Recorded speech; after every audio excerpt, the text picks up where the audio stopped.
Hello, everyone. Welcome to the Degen podcast, episode 15. I am Dave. Thank you for calling. Oh, sorry. I'm Matt. God damn it.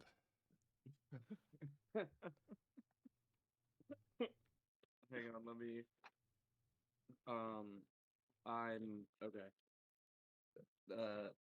The person named below has been summoned for jury duty. Oh. But sorry, Wait, for real? I'm Rob. No. No. You're not Rob? Oh, okay. Who are Fuck. you? No, I'm not summoned for jury duty. That would be fun though. Summoned for I would do Jerry that. duty.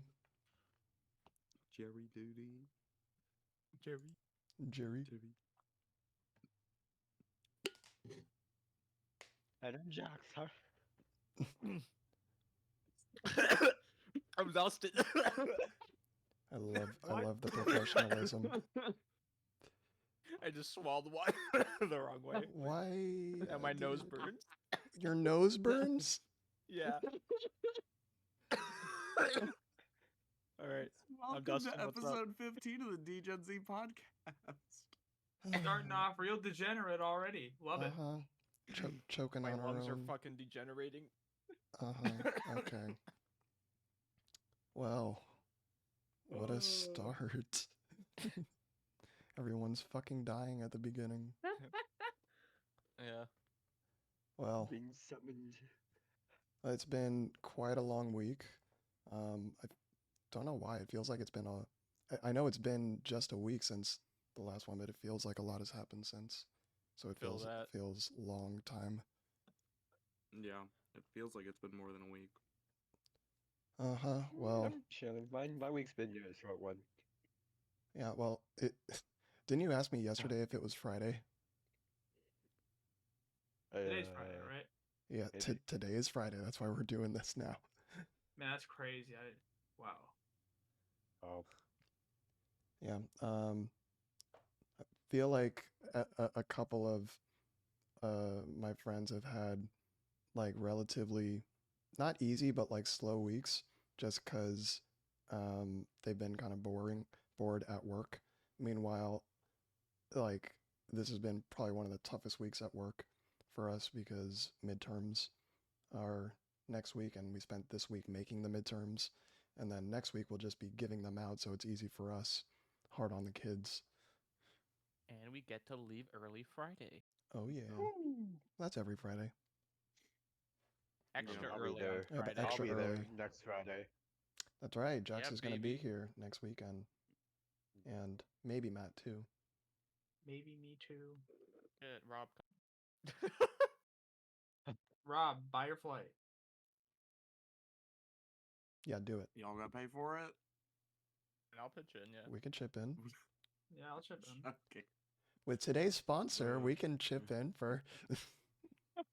Today's sponsor, the Game Awards. Okay. Oh, These God. fucks are Not like, really, oh, though. Not really. No. that'll be something else. So, these Game Awards, huh? Yeah, Yeah. Cyberpunk 2077, baby, my favorite game. Can't believe it won whatever it won. I already forgot. Best ongoing Continuous game. game, ongoing game. Yeah, can we just point and laugh because that is just not funny. Point and laugh because it's not funny. Exactly. No, I think it's kind of funny. Yeah. That's like what, the youngest game or whatever? Technically. Yeah, I mean, what does something need to be for it to be ongoing? Well, apparently it just needs to be a trash beginning and then an okay DLC for it to be the best ongoing game. So what, it just So- needs to have DLC or like a sequel for it to be ongoing? Basically, it has to get better. Yeah, Wait, which is bullshit. it needs to get... So, is this a It- best ongoing game or is it like most improved? This No, is the best best ongoing content that That- evolves player experience over Yeah, time. I like that sounds to me like MMO or like some like live service game How did like No Man's Sky Fortnite, not kill that not fucking category? Cyberpunk. Why the fuck is it even on there? Like, If anything, No Man's there's Sky no should end be on game that. for it. Yeah. So stupid. Dust, do you hear what I hear? Yeah, it sounds like someone pissing. Yeah, one of our neighbors is taking a piss in their apartment, and I can hear it from my bedroom. Yeah. Lovely. Thin walls, interesting. Yeah, Yeah, thin walls. I don't know how Cyberpunk won that when No Man's Sky had like a 2-minute video segment Yeah, of every major update the game has had and all like since the 2020. massive changes that have been made. Yeah. Yeah. No, since the game released Well, I mean, in I thought really, I 2017. only saw the video show from 2020. No, they showed everything since 2017. Okay. Every major update from 2018 to now, Dang. And including that like, wasn't included. That wasn't even nominated.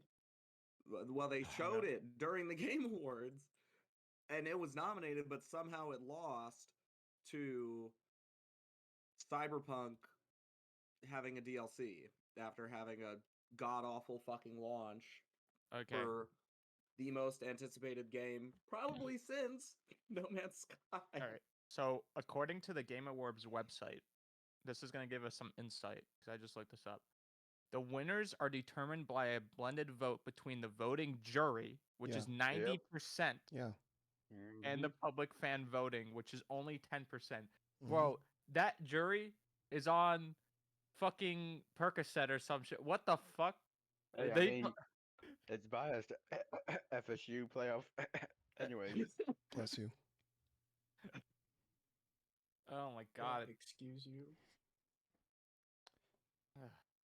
Well, I mean, did you also hear about how the people when they were like accepting the award, they only had like 30 seconds Yeah, to they were kind actually of rushed. talk? Yeah. But yeah. didn't Hideous Cogenius get like 10 minutes or something? Hideous genius. Yeah. Oh my god. I don't know. And I do think that's kind of cringe, especially since they gave that one actor who was presenting an award. He like my- went up there and was like cringe for like 3 straight minutes. Yeah, Falcon. Oh, Yeah, Falcon. Falcon dude, Anthony Mackie or whatever. Mackie, yeah. Yeah, Bro, that was I don't so know his bad. name. He was I trying to missed be that. Keanu He Reeves. he kept it was That's so painful to awkward. watch. Like Yeah. he just kept doing a thing like, oh, I see you, blah, blah, blah, blah. He kept like pointing at like specific people. I doubt he was actually Sorry, pointing to who? anyone in particular.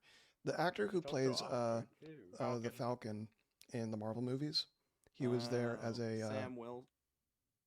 I don't know his name. Anthony Mackie. But he was there presenting an award. But before he did, he had this like awful, I don't know, thing. skit routine, whatever it was, where he came up and tried to be very familiar with the crowd, and it just felt very forced. Mm-hmm. And it's And just then it was it's just also kind of awkward. weird that they Yeah. gave so much time for that and not for, acceptance speeches. Yeah, like when you're watching, at least I was watching streams, and whenever he's like, "Oh, stop it" and stuff, like telling people to be quiet and stuff, I couldn't hear the crowd say anything. So, like Mhm. you just saying that, I was like, Yeah. "Oh, Well, the mic doesn't really pick it up. yeah." But if they I could know, but like it's just just like awkward to see that. if they could Yeah. like cut to the people that he's supposedly speaking to, then like we can maybe get a sense of what's going on. But when it's literally just him up there making noises into the mic and pointing at someone or something, it's not a very good like viewer experience. There's a famous acceptance speech. Let's see, who was it by? Alex Lifeson. Think the Russia's Rock Hall induction. He literally goes up for 2.5 minutes and just says blah blah blah blah blah blah blah like for 2.5 minutes. I'd be like, that's a better fucking whatever sketch than whatever Anthony Mackie did. What Yeah. the hell? Yeah, he made a point and it was a good one. But All I know is anyway, the Baldur's Gate. Oh yeah, Oh, yeah. Baldur's Gate winning. Deserved. Absolute sweep. And then all Big the fat fucking game balls companies gate. are fucking crying about it probably. Good. So I was seeing some memes. Did Spider-Man win anything? Nope. No. Yeah. Oh, it did. Did it? Yeah, What I did must it have win? missed it. What did I'm it win? pretty sure it won. What is it? Let me see. Let me get that page. Oh, wait, hold up. I might be. Hold up. I might be Wait a lying. minute. I'm looking Oh, at the no. list right I heard now. Spider-Man I don't- 2 was never incredibly mind. mid though. It was Never mind. nominated for Oh yeah, 8 got awards. nominations. For Yeah, 8 no awards one. and did not They win. didn't win. Yeah, never mind. Baldur's Gate won 1, 2, 3, 4, 4 awards, including Game of the Year. Mm-hmm. Yep. I liked how the Deserved. guy wore the armor. Yeah, that was awesome. Mm-hmm. That was really cool. Let's What was see. the music? I want to see past year's game of the year. Last year, of course, was Elden Ring. Before that, it Deserved. was It Takes Two, which Deserved. we have on screen right now. And then before that was The Last of Us Part 2, 2020. Oh yeah.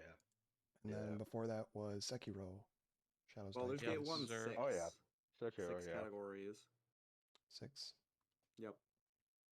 But the player's choice was also Baldur's Gate for this year. For player's choice for last year was Genshin. Yeah. Lamau. I didn't know that. The year before that it was Halo Infinite. Oh yeah. Year before that it was Ghost of Tsushima, and the year before that was Fire Emblem Three Houses. Good game.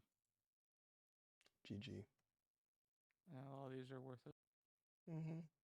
Yeah. Fucking Sekiro Hey is yo. my favorite game. So good. Overwatch won it for 2016. I believe it. Yeah, I believe it. Guys. That was the year of Overwatch. 2016 to 2018/19 was like the golden years. I feel like it was more 2017 than 2016 because it came out in 2016. Yeah, I mean it came out with a bang. Yeah. I played the fucking beta. It was good. Yep. Well, Now Jesus it's Christ. shit. all in Just like- all, game awards this year weren't bad. Weren't I don't think there were any huge surprises except maybe the Stupid Cyberpunk. Yeah, yeah. the cyber. See, it's already left my mind.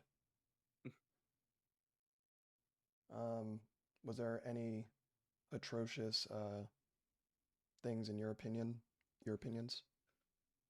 They didn't give Flute Guy more video time. Oh yeah, True, bro, flute Blue guy. guy He was needs to pointed be at. front and center, like Yeah. always. He should Bro, have presented an he- award.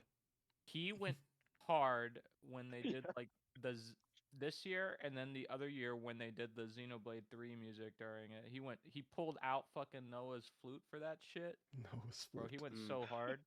If you haven't played Xenoblade 3, a big part of it is that there's 6 protagonists, but the 2 main Yeah. protagonists, each one has a flute and they play it. So like he fucking pulled out flute. Hey. I will say I kind of don't understand how Baldur's Gate won all these things, including like best role-playing game, game of the year, but it didn't win best game direction. Yeah. I mean, What did win I that? You can't have to really. play Alan Wake 2 Alan Wake 2. to determine Alan- it. Yeah, I Yeah, mean, I apparently is Alan Wake 2 multiplayer. no. I doubt it. Fucking shit game. I'm kidding. I have strong feelings. For those of us who don't know, Rob absolutely adores single player games. Same. Yeah. I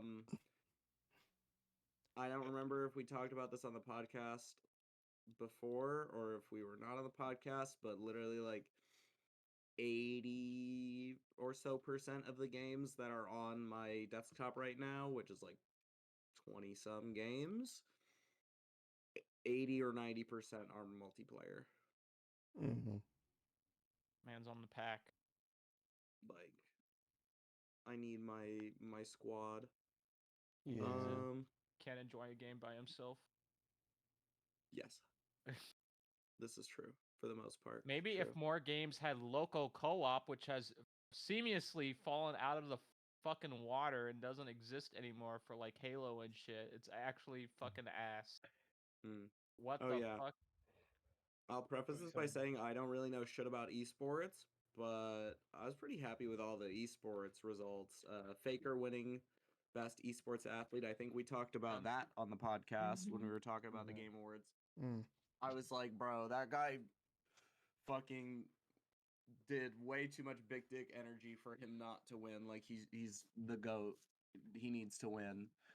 I don't care about the team winning. I don't care. Apparently, they're a well-known team or a popular team, JD Gaming.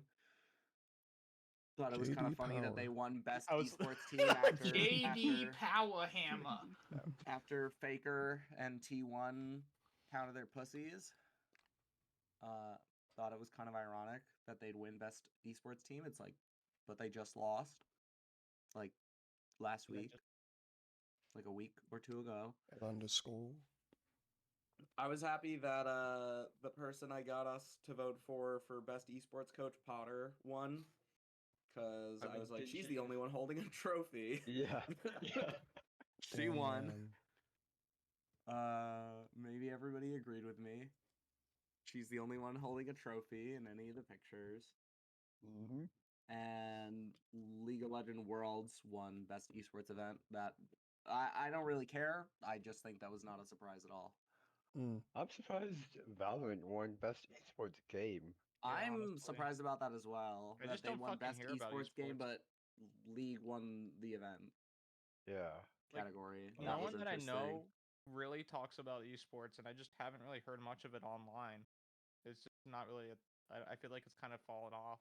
To be honest. I gotta say though, Valorant seems to get more popular every year compared to most esports. Mhm. Yeah.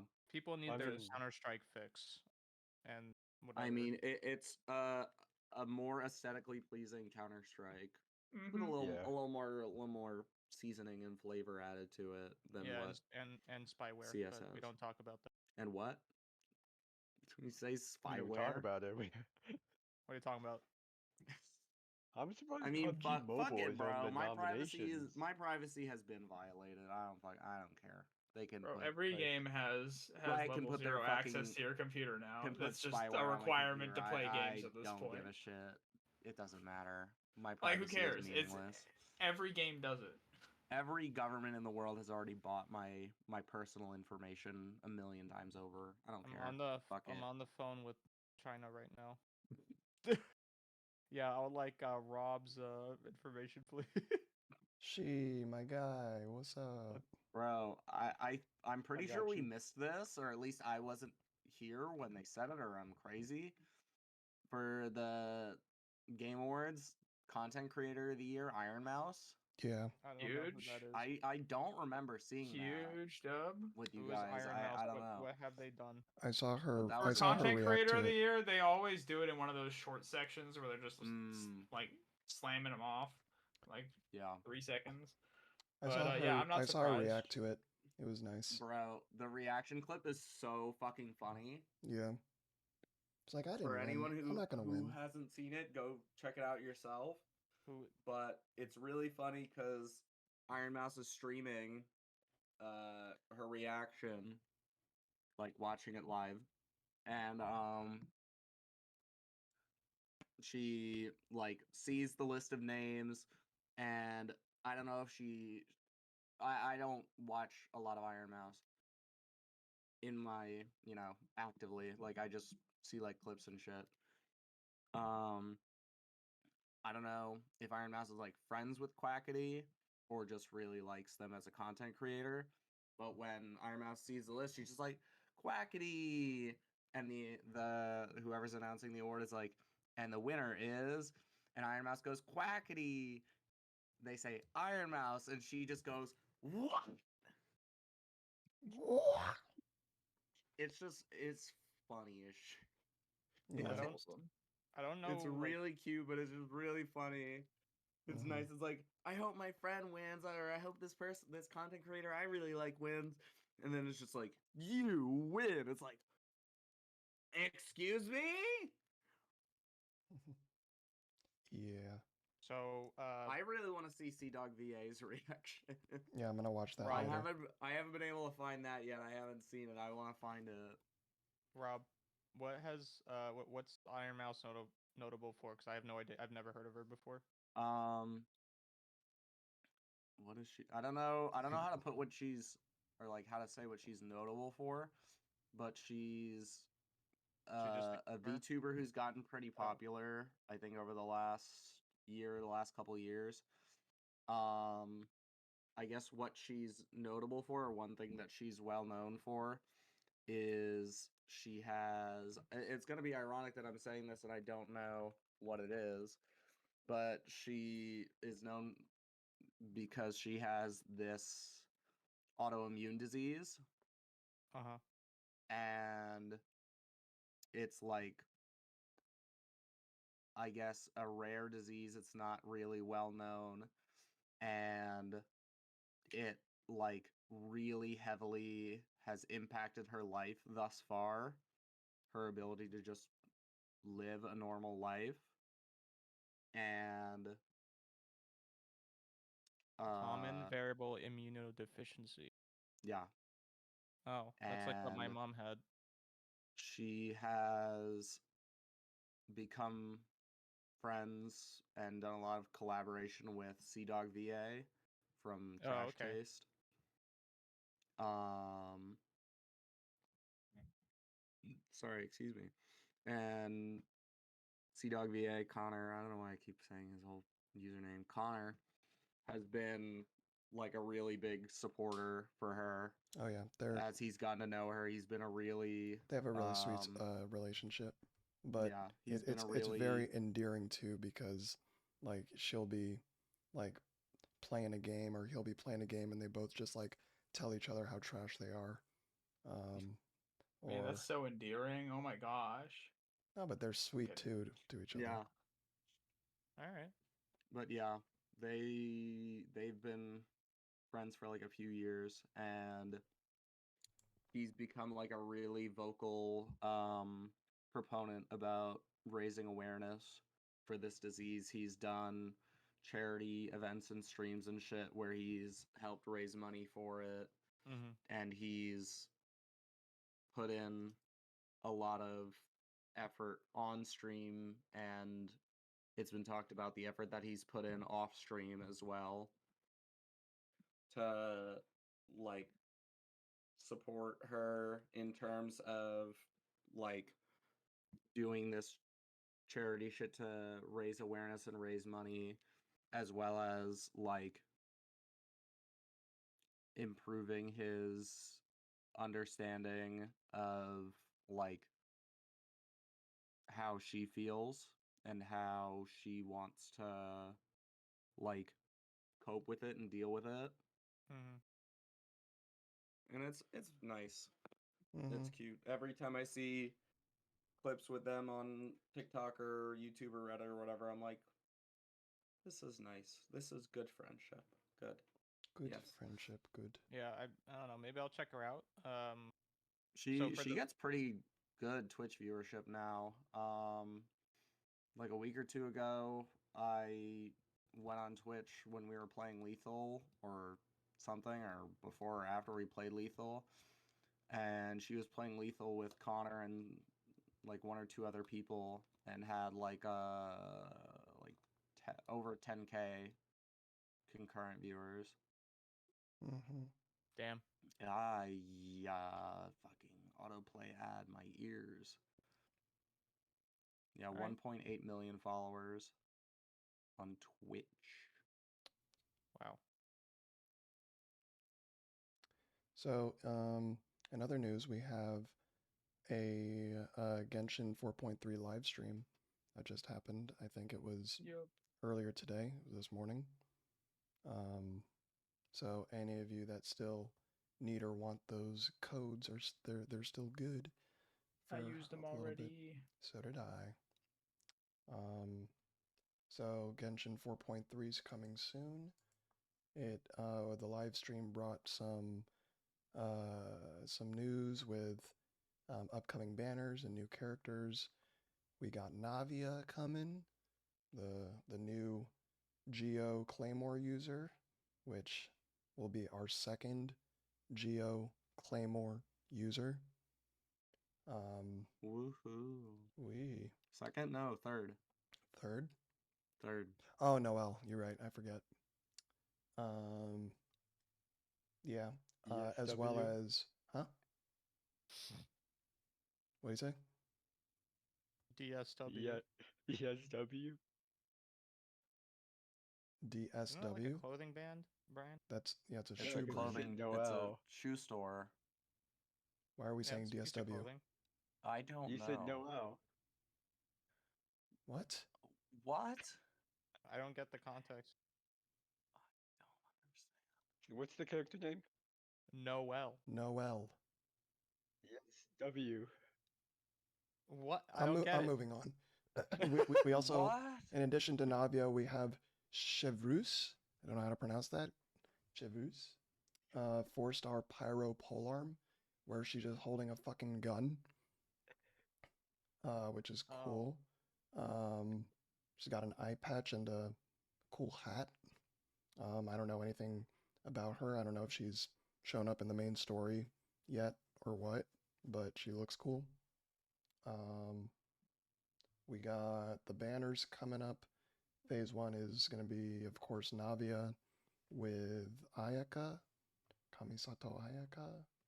And then Phase 2 is Raiden Shogun and Yoimiya, which, I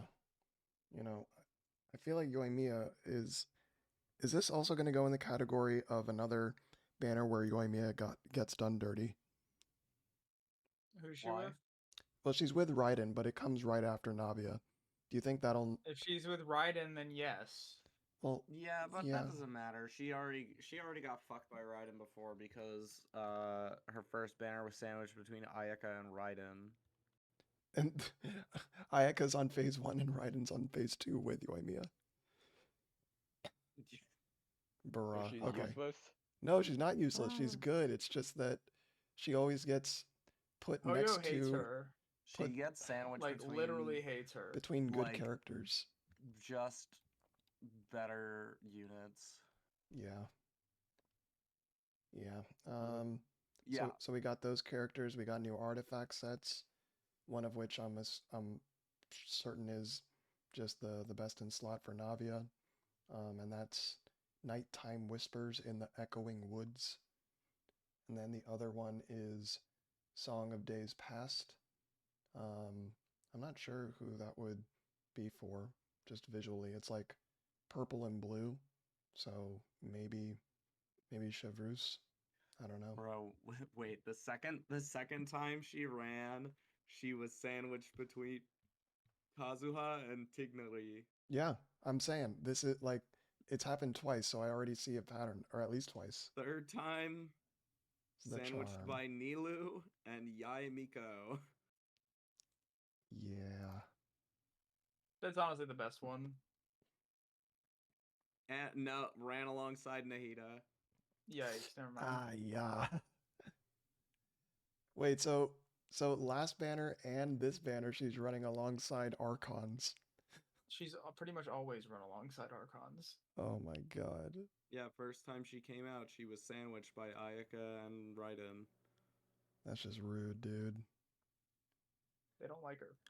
And then most recently, sandwich. What? What? She she's sandwiched by Ganyu, which is acceptable. Baiju, Kazuha, and Yaimiko. That's probably the most fair one. Yeah, Baiju aside. Yeah. So in 4.3 we also have the best in slot Claymore, 5-star Claymore for Navia, and it just looks like a giant fuck off axe, like a big battle axe. So that's cool. Love that. Yeah. And she carries around a cool black and gold umbrella. Very fashionable. She will have a story quest. And what else? There's some event called Roses and Muskets. There's the Arataki Ito like battle beetle thing where you just like ram beetles into each other. That little mini game thing. Jojo rep. Uh-huh. A few miscellaneous other events, some TCG stuff. Woohoo. But the thing I'm actually really excited for are these quality of life and system optimizations. What? That exists for In your game? Genshin Impact? Uh-huh. All right. I've Nominate never them heard for of such a best thing. ongoing game. Yeah, for real. Best community support. Mm-hmm. We're going to be getting some artifact interface optimization. One of them I understand is something where you are going to be able to select conditions for artifacts that you want to auto lock.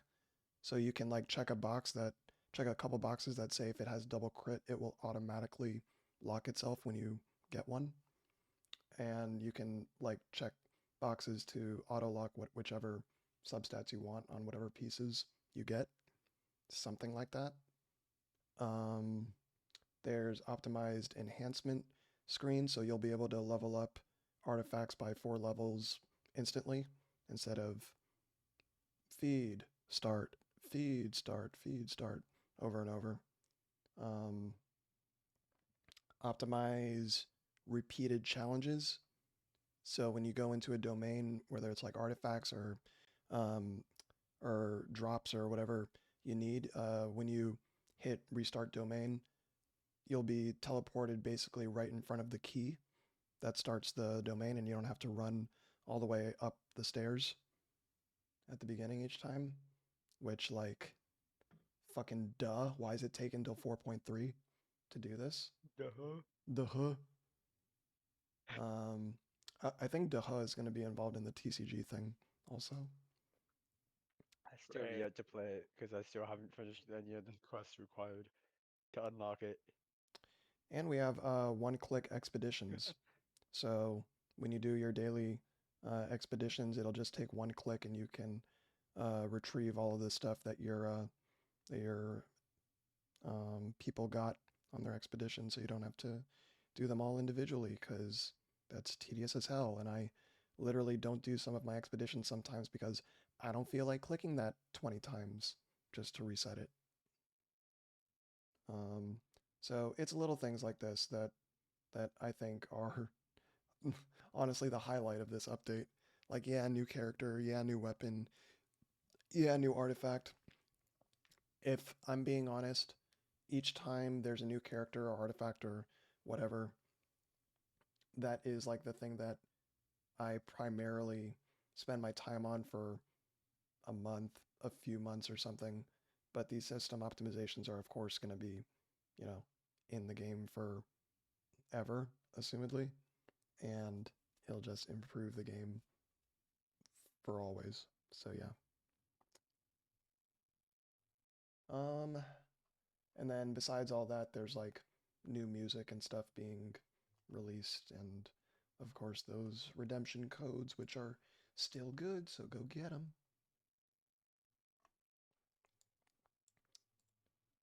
Matt, are you particularly excited for any of this stuff?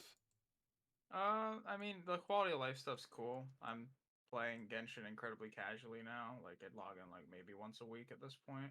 Mm-hmm. But I mean, I got WoW and Star Rail already at this point, so it's like, yeah, you gotta. My time's taken. Yeah, your time is split. This is like No. really the only one of these games that I have my time sink into. But I mean, when it comes down to it, these things, as great as they are, like, yeah, it's awesome that they're in the game right now. They should have been in the game 2 years ago at a minimum. Yeah. Like, I don't want to give Hoyo credit for adding something that, I mean, obviously we give them a little bit of credit because they actually did it, right? But Yeah. it's just like, come on. The game has been like, it's been character, like character story, character story, character story, literally constantly for 2 years. Yep. And it's just events that go away always. And like, as much as I think the game is great, they really dropped the ball when it came to quality of life stuff for a long time. So I don't want to just like sit back and say, "Hey, you did it, great job, guys. Do it." Yeah.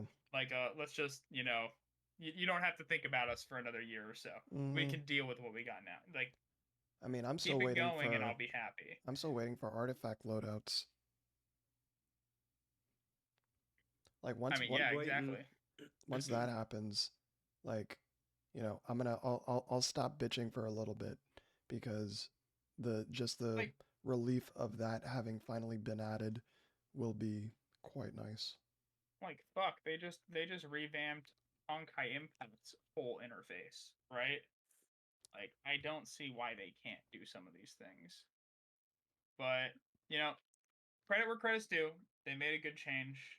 I'll, you know, I'm somewhat happy that they finally did something. You know, Yeah. it's it's good news. So you were I mean, saying maybe it's a couple steps in the right direction in reality. I am excited for Navia though, because god fucking damn, brother. Yeah. She's also just a good character. She's like very cool. Nice personality. Um, but you were saying that they updated the interface on Honkai Impact. Yeah, they fully facelifted Honkai Impact. I was really surprised when I logged in for the first time in like 2 to 3 months last week. I mean, the interface has been the same since it came out in 2017, right? Yeah. It's not been updated pretty much at all, and it wasn't like a bad interface. No, It I like the was way it looks. it was pretty good. But in preparation for the 2.0 release of Honkai Impact, they have, made things a bit, I guess, easier to see with a lot of characters because we're going to be getting a lot of characters, like different characters. Like, not that there already weren't a lot of characters, but even more at Hmm. this point. So, somewhat related to that, there was a character, kind of a new character in Star Rail that you Yeah. discovered. Well, it's not that I discovered her. She was in the trailer that was played at the Game Awards. I was really, really excited because she is uh one of my favorite characters from Honkai Impact. By far my favorite looking character in Honkai Impact, which is Raiden Mei. Pretty much has been, like, it's confirmed. It's her, and it literally is her. Like, you look at it, you're like, oh wow, that's just Raiden Mei. Hmm. Like, everybody started freaking out. Like, I watched Tectone's reaction; it was absolutely hilarious. Um, but Raiden Mei coming to Honkai Star Rail, as well as, Honkai Star Rail 2.0. We're getting a new area to go to, very similar to Genshin in that way. But with Archipelago. Star Rail, we're also getting the Dainsleif of Star Rail as a playable character, Oh my god. which is extremely exciting. Nice. So with that character coming into the picture, that it'll be very cool to see what they do going forward. Mm. But yeah, I'm excited for Star Rail because, I mean, next update in Star Rail, we got some great stuff coming already. We have a new endgame mode, which is just like, holy shit, another one. Damn, bro, that's crazy. Yeah, we're getting a AOE centered endgame mode, which is very different from a lot of things in both Star Rail and Genshin, where AOE isn't really that important in Genshin or Star Rail. It has a lot more importance in Genshin than it does in Star Rail, but in Star Rail it's been single target, single target, single target, or blast and blast is like 3-target AoE, not full AoE.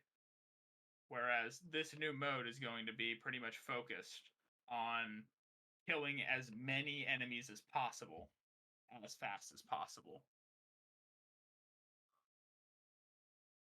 Which is extremely cool because it's going to give characters that weren't in the spotlight currently a chance to really shine in a game mode like this. Characters like Himiko, characters like Herta, characters like Jing Yuan, who have previously been called shit because they are all AoE based and they just don't perform as well in the Spiral Abyss of Star Rail because they don't do as much damage as like a hunt character who's full single target, or Jing Liu, who is blast damage and does a shit ton of damage, or Dan Heng and Baibu Lune, which is extremely crazy damage. Like they don't do that much damage to a single target. So it's very cool that they're finally getting a spotlight and that Hoyo noticed that and said, hey, we want to give these characters the chance to shine too and their place in the meta, but without removing the other characters from the meta. Because if they turn AoE content to the main content, that takes away from the characters we've already spent our time building. So it's cool they're releasing it alongside their already existing in-game modes. Nice. But yeah, very excited for that. So Rob, I'm interested in this thing you have here. I don't even know how you want me to call it, so I'll just let you introduce this. Yeah. Sorry, I've been a little hoarse the last couple days. Horsey worsey. Nay, bitch. So I got this idea because I saw a short video the other day from the YouTuber The Anime Man. Sorry. Where he was saying he wanted to try and create essentially the biggest anime survey ever. Not in terms of like quantity of questions, but just in terms of like how many people were surveyed. Participants. Yeah, participants. And I don't remember if what I have here is all the questions or not, because it was a short survey and it was more than a few days ago that I took it. But I think it was just asking, what do you think is the best anime of all time, the worst, and then the most overrated and the most underrated. And so I wanted to fight about it. So is this from a list, or you want us to like come up with them? Yeah, come up with them. There was no list. It was all fill in the blank. Mm-hmm. So what's the most overrated or underrated anime? And what do you think is the best and the worst?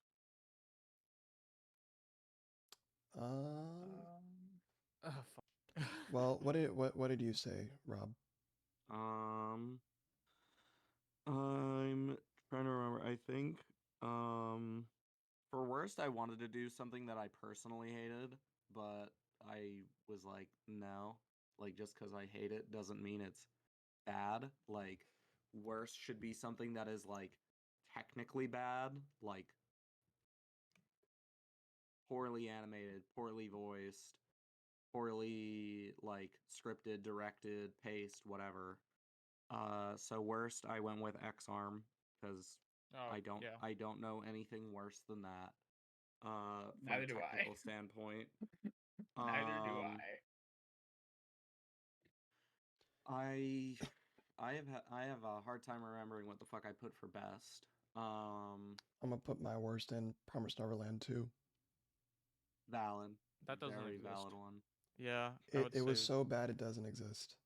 Yeah. it played itself out of existence. Yeah. I think for best I said Vinland Saga. Mm.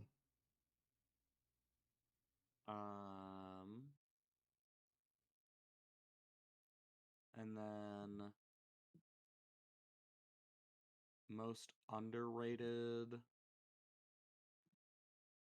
I think most underrated I said Kimi ni Todoke, which might just be kind of a dated take because Yeah, that was a top-rated show. yeah, it was back a in the day. really yeah, it was an I mean, not just extremely a show, it was popular manga. top-rated manga too. Yeah, it was a best-selling manga back in the day, so that might just be a dated take from me, but I feel like I don't hear enough people talk about it still.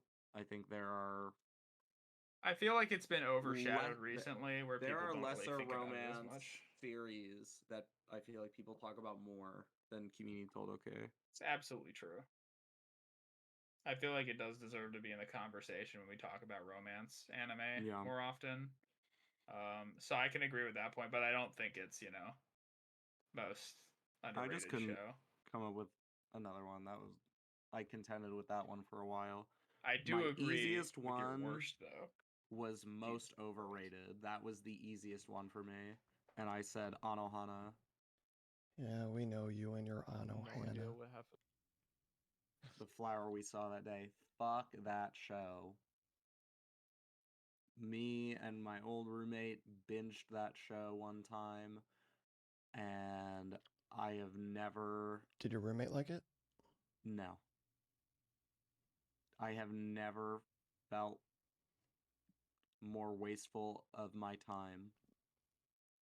That is the most ineffectively used 4 hours of my life was watching that show. That was Jeez, bro, 4 hours. Yikes. I mean, it's like a 12 or 13 episode show. Oh yeah, So I it guess would you be watched the about whole thing. yeah, we binged the whole thing. Yee. And I was like, wow, I wish we didn't. Like, Let me look at my anime list. I got, I don't know. Um, I cannot think of any show more overrated. People fawn over that show so much, and they talk about it like it's such a great show. So many people are like, "Oh my god, it was so good. I cried so bad at the end." It's like, do you like lack the ability to properly like store memories and like think critically? Yes.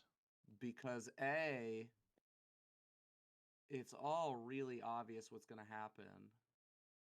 B, the like nonsensical plot holes and like the lack of logic on the part of the characters just made the show like excruciating to watch. Like, have any of y'all watched it? No. oh, I watched like the What first show? 3 episodes. Jackson, show? it's Anohana, the flower we saw that day. Nope. Yeah. So, I'm not gonna get too into it. All I'll say is you have main guy, you have main girl. Main girl is dead. She is a ghost. And there is a group of people that the guy and girl used to all be friends with. It used to be a crew of whatever 5 or 6 or 7 people. And after this girl died, they're not they ended up not all being friends anymore. And the main guy ended up being like a loner. Main girl comes back, she's a ghost. Main guy is being followed by main girl who doesn't even seem to understand that she's dead, that she's a ghost. And he's like, you know, one by one going to all these people they used to be good friends with, being like, bro, she's here. Like, she's a ghost. She's in my house. And they don't believe him because that's a really fucking insane thing to say to somebody, that you're being haunted by a ghost, especially someone that used to be your best friend, especially when you're telling it to someone you haven't talked to in years since basically that person died. But it would have been really easy for him to prove it. And you may be thinking, Rob, how would it be easy for him to prove it if he's the only one who can see her? Because he is. Because the girl who is a ghost, who is dead, can eat food. Like, Yeah, he what the bought fuck? food from a convenience store and brought it home, and she fucking ate it. You know? Because it's like, oh, you know, you make offerings with food in some cultures, including in Japan. Well, she's like, all right, offering, I guess. Yum. That'd be a good fucking way to do it. Or, you know, I'm not going to get into it because I could go on for 10 minutes. I probably already have. Yeah, there were a lot of really easy and, to me, painfully obvious ways he could have proved that there was a ghost. Maybe it would have been a little harder to prove that it was her specifically. But I think if you prove that there's a ghost that only you can see, I feel like people gotta believe you on who the ghost is at that point. And so, yeah, I fucking hate that show. It's overrated as fuck. I don't understand how people like it when it's like 60% of the show, like most of the conflicts of the show, stem from the fact that, yes, this girl is dead, she is a ghost, and he can't get any of these people to believe him for most of the series. It's like, if you would just go with one of these really fucking obvious strategies, you'd have no problem. They'd all believe you in 10 minutes. This series doesn't need to be 12 episodes. It could be 3, and we could be done. Yeah, just don't Okay, be an next idiot, person. Forehead. All right, Forehead. y'all talk. Talk your shit. I mean, go. I know I'm gonna rile up some feathers though. Okay. I think overrated. 2 shows: Attack on Titan and I already forgot the fucking name of the show. The one with the 2 people get reincarnated as the uh kids of the pop star or whatever. Oh, Yeah. Oshinoko? Did you Yeah. finish that? Yeah. Oh, okay. I don't know. Attack on Titan, for me personally, I think it was just the hype thing. It kind of died out, kind of like what happened with JoJo Part 6, the release schedule. But like other than that, like I thought the first season wasn't that great, and it was just afterwards I was just kind of You watching thought the it because first season everyone was. wasn't good? Yeah, I don't think the first season was that good. I will say the female Titan arc is kind of weak, but And I just whatever. I don't know. It was boring at the start for me, other than like the first episode. And then like it's a spike and then it just fucking drops. Like if you were to look at a graph, it's a spike and then it just goes down for the rest of the season. And then season 2, I don't really remember much of it, and season 3 I remember it being good and whatever the fuck the convention is now. It's all right. It had an okay ending. It's overrated to me. I just felt like I was watching it just to finish it because everyone else was watching it. Fair And enough. then Oshinoko. I don't know. I saw the twist literally in the first like 10 minutes, and then it happened, and then the other twist happened, and I was just like, okay, whatever. It was okay. I mean, the first episode, I mean, is like an hour and a half, whatever. It's a good first episode, but everything afterwards is just all right. I think the only really good episode was the depression arc. I thought that one was all right, but everything else was kind of like whatever. So yeah, that's overrated. Um, I gotta think about my other stuff, so someone else go. I'll just say I don't know. In Oshinoko, I really liked the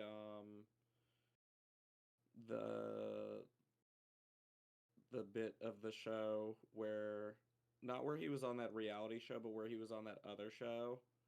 The one that was like a lot, I guess technically a live action adaptation Oh, of that the one? manga. where he was the Yeah, I crazy liked guy? that. The one where he's with Kana for the first time, Yeah, right?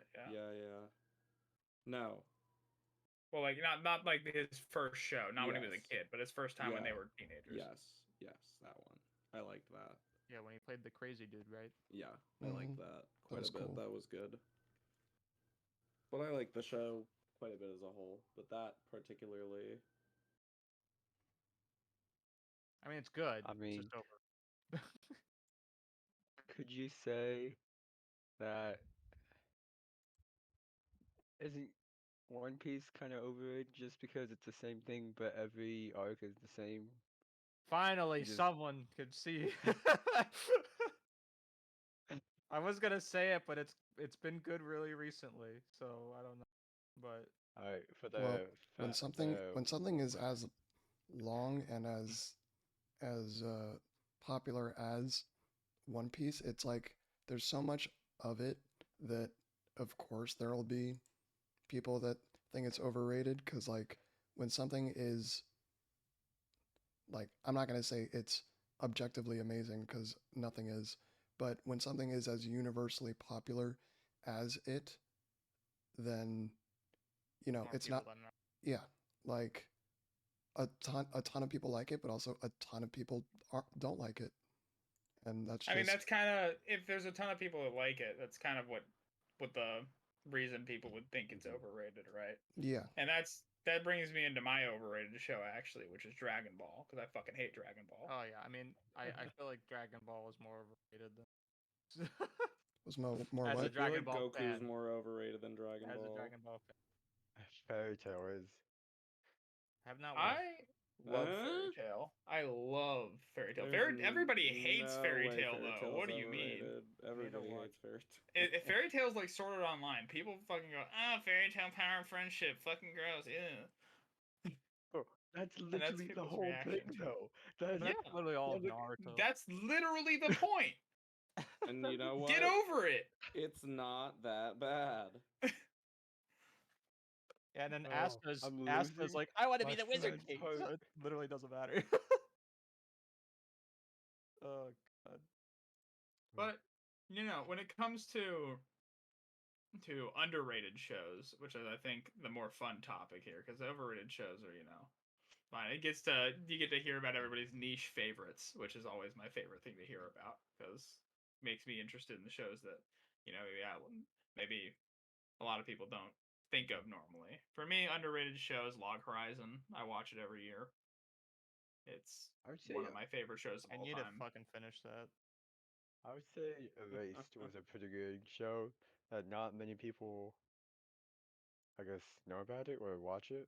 It's good on its own right, but if you have read the manga, that's when people kind of make Alright, the like anime The live Erased then. action was better.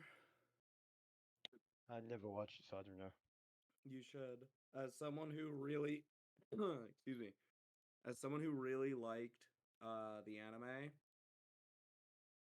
the live action is better. It honestly solves a lot of the anime's problems. the anime was also rushed.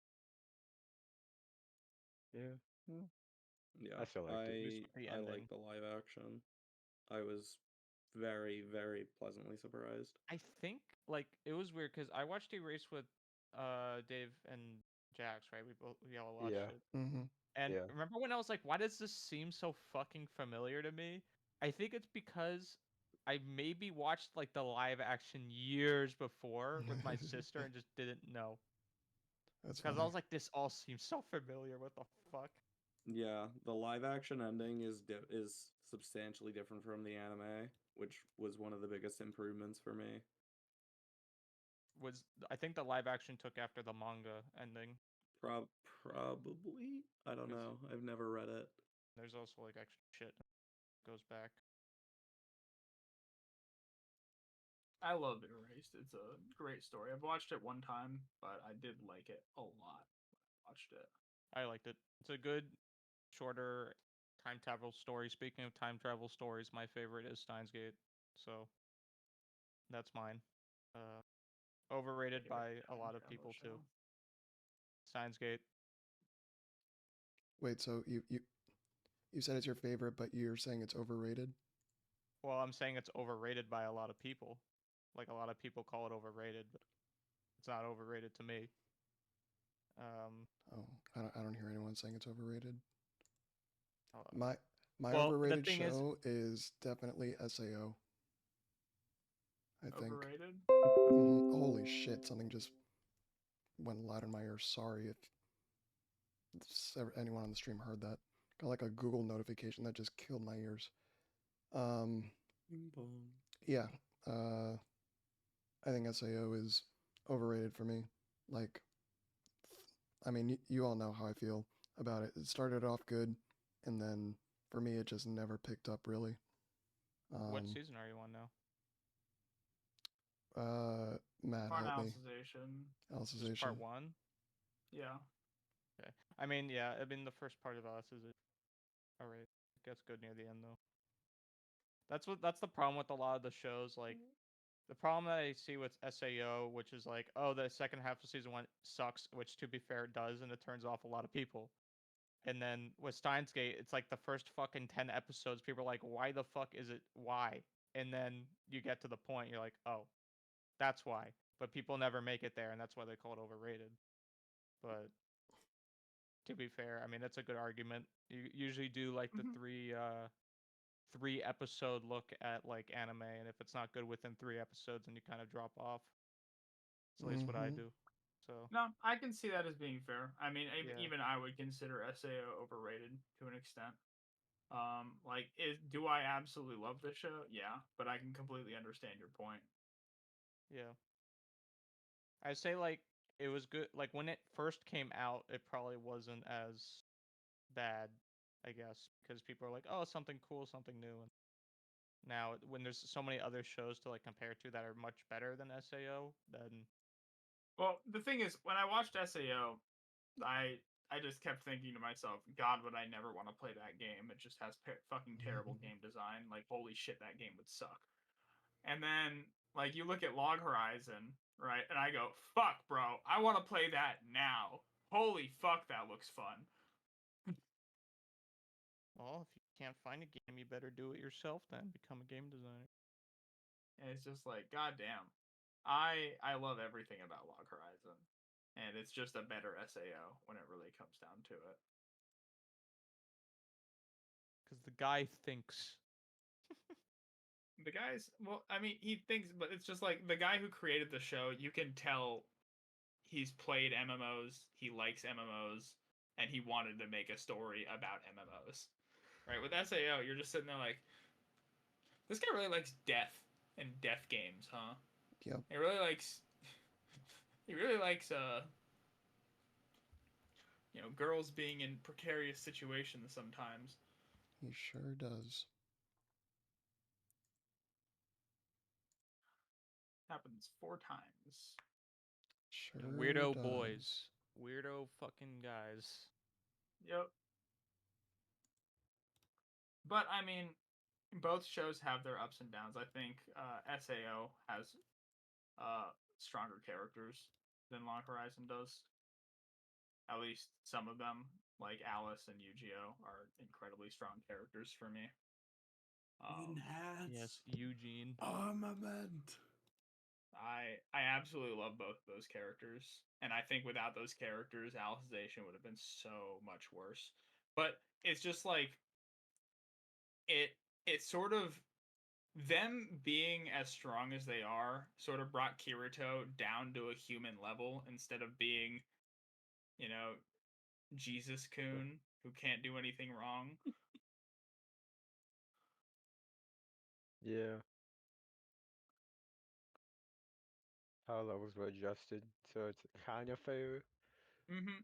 Bro got auto balanced. You gotta do Because it. even in the movie, God, that movie was so annoying. because it's just like Kirito within like 3 days goes from being dude who hasn't worked out ever to the best like augmented reality player around when he's like he went from being, guy who lays around in bed all day to super fit guy in like 3 seconds. It's all that muscle It's memory, all in bro. the mind. That pissed me off.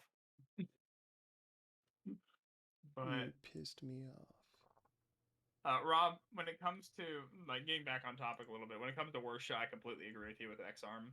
Like Jesus Christ, that show. Like, what were they thinking? Like, oh my gosh, X Arm. When I we want to get do a to watch through of that show with y'all just so Yeah. we can laugh at I was gonna how say when we bad get to that show is. let's make a generous one. When we get to 5,000 subscribers, if it ever happens, we'll do an audio commentary of X Worm while we watch it. Yeah. Alright, what episode is this? 15? Alright, we're gonna have to refer back to ep 15. Does 5,000 sound generous, or do we want to do 1,000? Bro, Oh, dude. But it's just like X Arm is so bad. I heard that I heard that the voice acting in it is actually good. Or if we want to talk about know. good voice acting, 100 Girlfriends. What the Oh fuck? You my see, God. the thing is, real. the best voice acting in the world couldn't have saved that show. Oh, I didn't say that it would at all. I said, But it's so bad it's funny, right? No, No, it's just bad. It's just bad, okay. Okay. like I mean, you can laugh at parts of it, but it's not because they're like there's any actual humor there. It's because you got a 2D character standing right next to a 3D character talking like they live in the same dimension. That's kind of funny though. It's like the Jimmy Neutron Timmy Turner crossover. Sheen, this is the 15th time you've showed a 2D anime girl in our 3D anime class. I love that episode. But yeah, when it comes to best anime, I mean, mine's a pretty obvious choice for me, which is One Piece. I will be watching One Piece until it ends weekly. I have been doing so for over 10 years now, and I will continue to do so until the show is over. Mm-hmm. I like Yeah, I Hunter mean- x Hunter. In Ayo. terms of like long form anime, I definitely think it's One Piece, but it's not the best there. I mean, I do it doesn't like have to be your the- best. It's my best. Yeah. The Mother's Rosario arc in SAO. Ooh, that is a banging arc, dude. That is like I wouldn't call it the best arc of SAO because War of the Underworld exists, but Yeah. goddamn, that arc is nuts. You mean that? Wait, which one The was that one crying, again? sad one. Oh, I was gonna say, was it the sad one? Like, yeah, that's the best arc. And it's short Yeah. too, isn't it? Only like 3 episodes. It's like I mean, 3 or 4, yeah. it's like 5 eps because you have like the ep where like you have the ep where they meet each other, and then you have the ep where they fight together, and then you have the eps afterwards in real life. Yeah. Yeah. Is the rest of the show? It's like 5 or 6 eps, I think. Yeah, I think it was like But 4th. What does she have cancer or something? Oh. Where?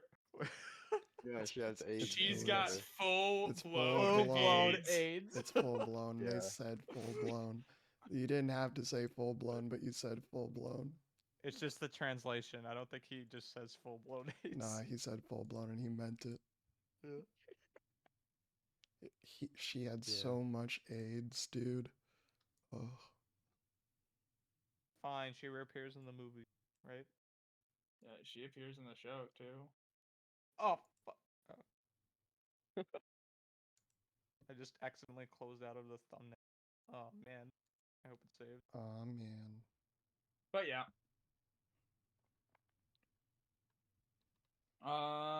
Gosh, did I miss one? I think I did best and worst for me, and then I did most overrated. I did most underrated. Yeah, I did all of mine. So I'm done with mine. I mean, I kind of said my parts in the middle of yours. Yeah, you said Hunter x Hunter. Yeah. Hunter x Hunter I is don't. quite good. Okay. People are gonna get mad at me. Well, I mean, maybe one of you. Underrated?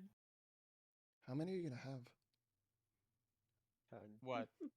I said everything else, but I didn't do underrated. I feel like you've said like 10 shows. Underrated? Oh my god. I think Fate Stay Night's underrated. The It's- original yeah. Fate Stay Yes. Night? Never Yes. watched it. Brother, you're walking on thin ice right I now. know. I know. Listen, My man's I on watched thin ice it. with a fucking blow dryer. I watched it, and it's just because I guess it's because I'm an isekai trash enjoyer, so I'm kind of used to bad shit. My guy, I watch isekai trash all the Yeah. time, okay? It And wasn't. yes, it's worse than that, but goddamn, that doesn't make that better. It's not that bad. It's not that bad. I was going into it expecting it to be super bad. It's not that bad. People are over fucking exaggerating. It's bad, but it's not as bad as people were saying. Yeah, but it's still a bad show. But it's underrated for as much as people were saying how bad it was. Like people were acting like it was like a 1. It's not a 1. It's If like you're gonna a watch 3 Stay or Night, 4. just watch Unlimited Blade Works. No, don't fucking watch Unlimited Blade Unlimited way. Works. That's Blade the Works is second better. most overrated show after Anohana. Is Unlimited Blade Works. And bro, you Watch can Fate see that Zero. twist coming. You can. I I enjoyed saw it. that twist coming. Well, I said from if you're gonna fucking watch Fate. Fate Stay Night, Rob. I didn't say if you were gonna watch Fate. Yeah, Fate Okay. Zero is better than If you're Fate gonna Stay watch Night. Fate Stay Night, don't watch Fate Zero. But Fate Zero isn't canon. I don't fucking care. It's better. It's my canon. I It's reject your my reality canon and because substitute my Fate own. UBW is East, not fucking yours. dog shit. But yeah, Shiro Emiya is just a really Carried bad by fucking main character. animation. Yeah, no, I always forget his name.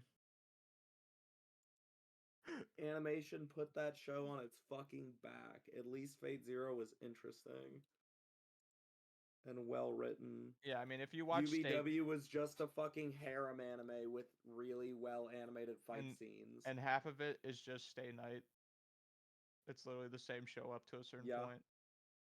So, yeah. Yeah. Well, yeah, it's literally just 3 different romantic routes. That's literally the 3 different versions. Yeah.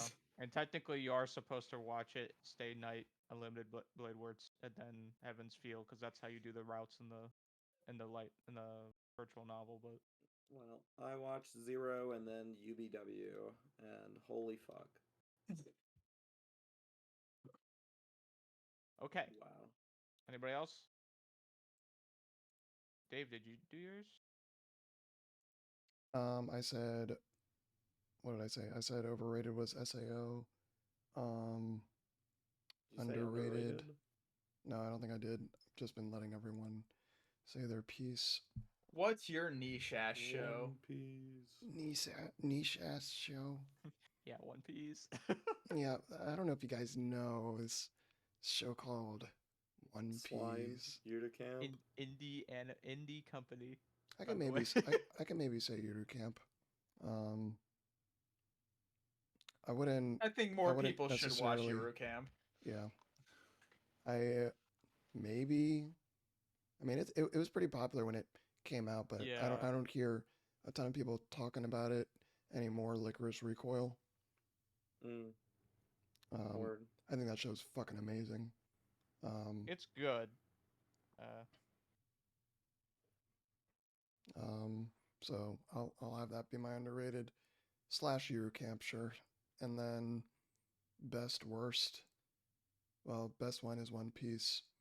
Worst that I've seen. I'll probably just say Promised Neverland 2. Fair. I had never been What show? as yeah, exactly. I had never been so disappointed watching a show in my life, I think. Same. I mean, I completely agree. I mean, even as a guy who knew nothing about the manga, I went into it. I watched like 4 eps. Same here. and Mhm. I was just like, what? It What lost the its fuck is soul. this? Because it's like just things would happen out of the blue that I'm Confusing. like, when did this become a thing? What? Like, how did this start happening? And it just confused the shit out of me. Yeah. Yep, it was an absolute dumpster fire. Couldn't agree more there. So Absolute travesty. I think that's all for me. So with that, let's see. How about them Knowles, huh? Jackson mentioned it. What did I say? FSU. Oh, yeah. Are we talking about that now? No, I brought it up because I didn't want to talk about it now. Most underrated football team. Nah, Most they were underrated overrated. football team.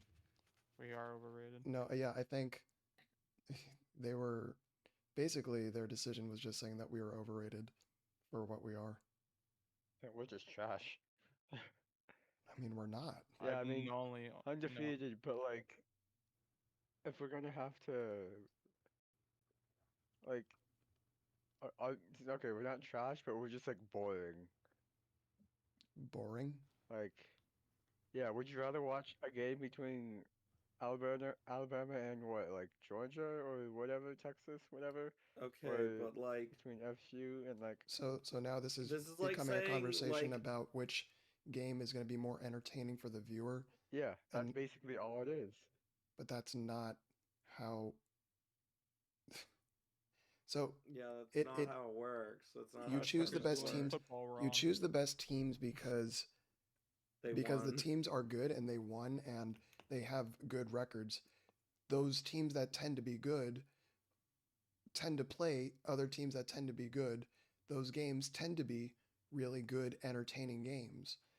They Now, also have really fervent fan bases yeah, and because those schools have been really good for a long time, and so they've continued to admit students, student athletes who are really good at football, and they've had a positive feedback loop. this just sets a terrible precedent because now, like, you could win every single game in a season, lose 0 games, and still not be let in and be replaced with a team that has lost a game. And to a player, like imagine you're a college student. You've you've done your job. You have absolutely done your job in light of losing your first string quarterback. If anything, it's more of an accomplishment that they were able to do what they did without their first string guy. You know? Oh yeah, and then there's also the conference is like whatever, the committee or whatever. They decide. They also decide who plays as and who's like accepted into the playoffs and stuff. Yeah, that's what we're talking about. Yeah, it can be rigged and Oh it my could be god. trash. When is This anything whole not rigged? conversation is about okay. Um yeah, I'm just saying. yeah, It's we true. all are. College football Alright. playoffs, that's what we're talking about. Is And not okay, has not let in FSU even though we went undefeated for our whole regular season. And they let in other teams that have lost at least one game. Alabama. Alabama. Um, and it's just, terrible for the organization and for the players. And there was a really like scathing statement made by the director of athletics or the vice president of athletics at FSU um, the day that this all or the day after this all transpired. And I read it when I was at work. I read it to some of my coworkers, and they were like, "Yeesh." I don't think I've heard it. Well, I could pull it up and like paraphrase it in a bit, but um, no, I'm lazy. It was just a lot of like they've set a precedent. They've decided to use a subjective route instead of an objective route. They Mm, they are using feelings over statistics, and they decided to use um, feelings over tangible, uh, measurable things. So going Did you want me to Oh, say forward, it? middle school, I I think. got the post. you what? I have the post from FSU football head coach Mike Norvell. Oh well, it wasn't by Mike. It was by. Okay, I'll just look for it. That boy Mike has a whole I don't It know. was essay to me. It, I say. made the decision. it's not that deep. We can worry about that later. It's not that deep. But yeah, um, very weird that they didn't get in. Very silly. Mm-hmm. It's I mean, like it was planned. the fucking Eagles won the Super Bowl in like 2018 with a second string quarterback. Like they basically did their whole playoff run with a backup QB. Yep. You know, could you imagine if the Eagles were like had their playoff spot?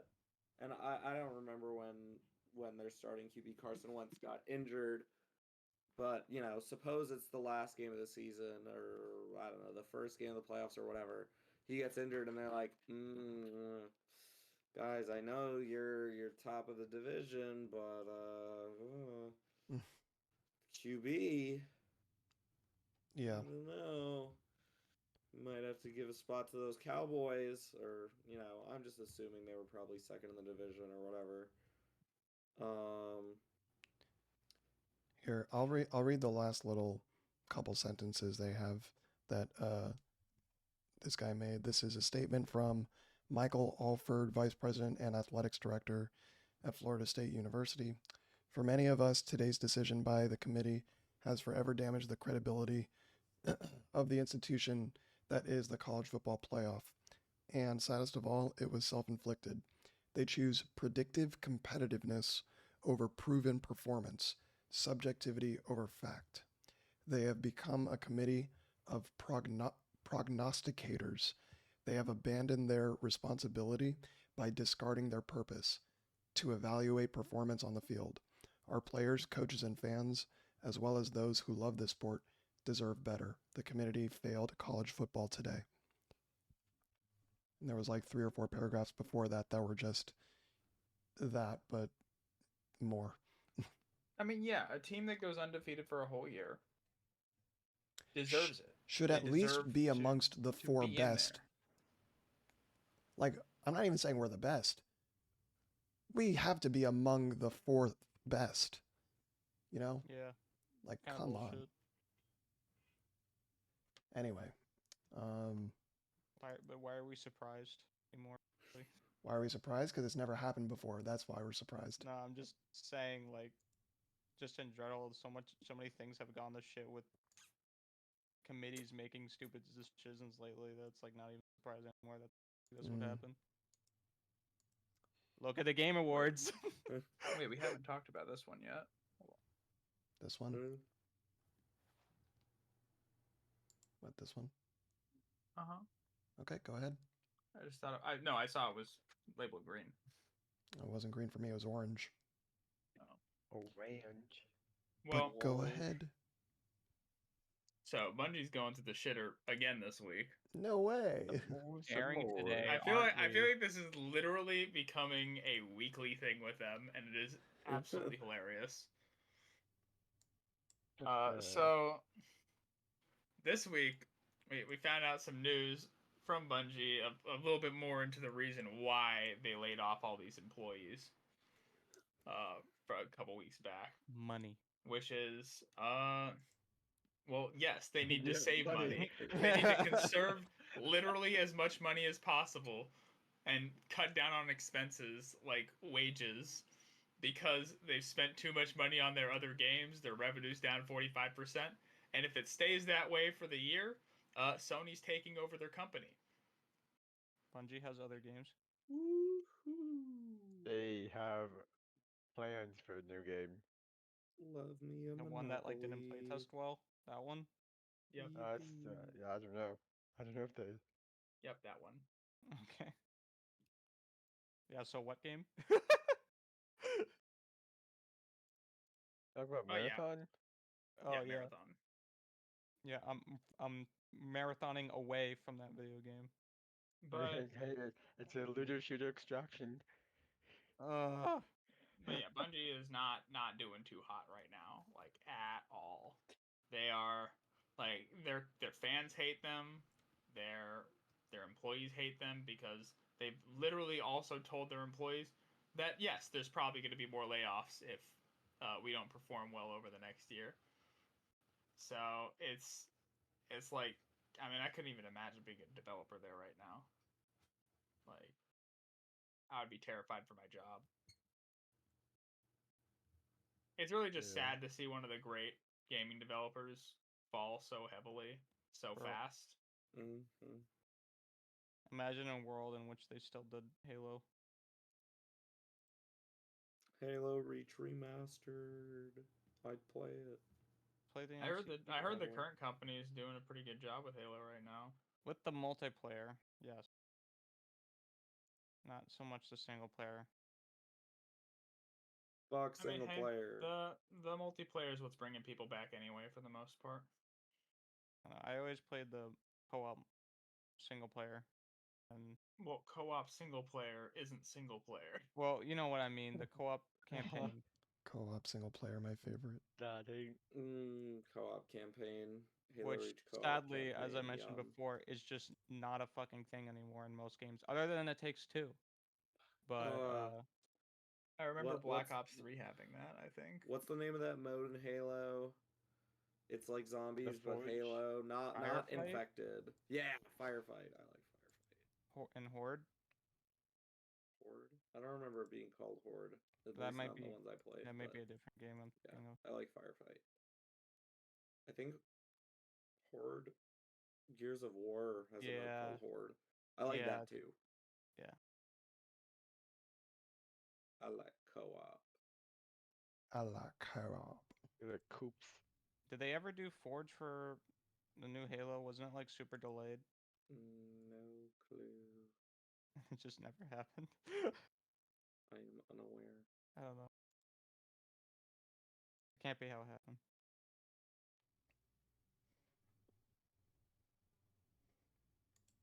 Okay. Anything else, Matt, from Bungie?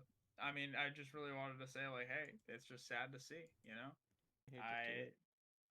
I just you know, I love Destiny as a franchise. I just hate where it's gone because they've gotten so greedy with their microtransactions and their, you know, blatant disrespect of their consumers. It's been and their employees. It's been really sad to watch. You guys don't have wallets? Guys don't have phones. Don't you guys have wallets? So Dustin, Yes. what is the stupidest / most devious thing you've ever done? All right. So, some context. I was never really a bad kid in my childhood, Oh no but this no. particular instance, I was just stupid. All right, so Oh no. I didn't mean it.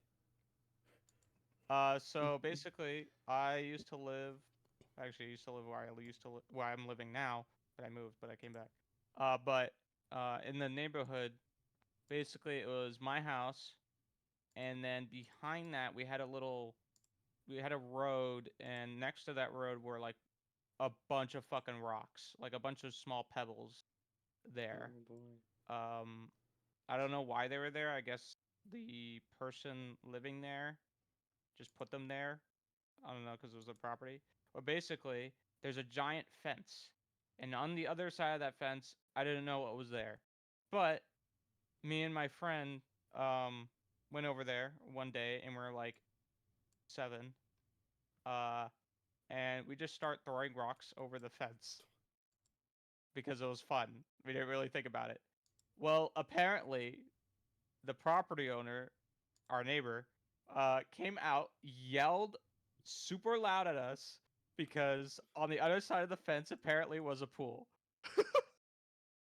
Bruh. And so we were throwing rocks directly into a pool. Uh, And then I proceeded to run away straight into my house, which of course the person saw. And then they knocked on my door and yelled at my parents. And then I got grounded for about a week. how old were Yep. you? I was like 7, I think. I don't actually know what age I was, but I was young. And that was the first and last time I did anything like real bad. Um, I just never got in trouble in school and stuff. So that was mine. Anybody else? I don't know. Were any of you mischievous little ones? Absolutely not. Not really. I only played video games when I was little, so. This Oh, is you're the Sorry. worst.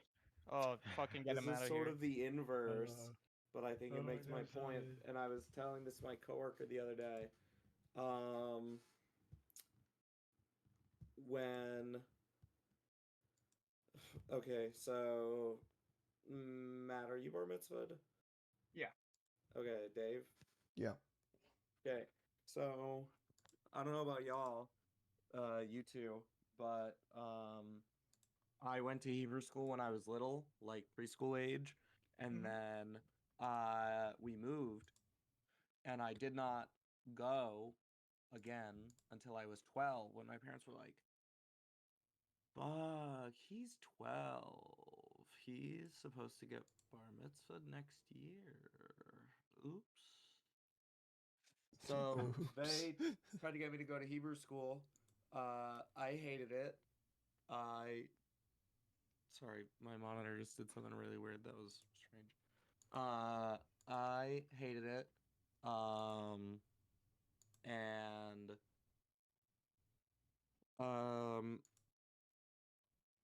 I kept saying to my parents, I'm like, I don't want to go do this. This is a waste of my time, and I don't like it. Yada yada yada. Complain, complain, complain. And my dad tried to convince me to keep going by saying like, if you get bar mitzvahed, I will teach you how to drive. Because my dad loves driving. He's a very good driver. He loves teaching people how to drive. He Wait, taught. We have to do how that how old anyway were as you? a parent. Well, I wasn't bar mitzvahed, so I was 12. So I would have been 13 So after getting bar mitzvah, wait, was he presumably.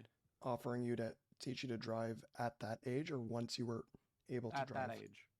Wha- I mean, with my dad, it's a given that when you're old enough to drive, he's teaching you how to drive. Like I was trying to say, he taught both my siblings how to drive. Like, he loves driving. He loves driving. He loves teaching people how to drive. Like,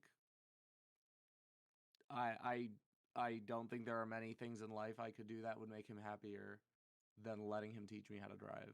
Letting Because, him. by the way, I still don't know how to drive. Damn, he didn't do his job then. Okay, He anyway. tried. Let me tell you, he tried. He certainly fucking tried.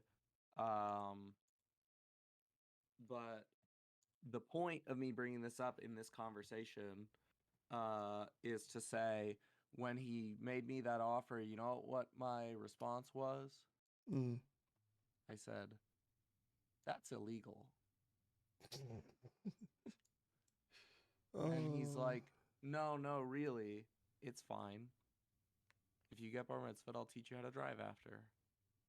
So like, I'd be 13 and he'd be teaching me how to drive, and I'm just like, "It's not fine.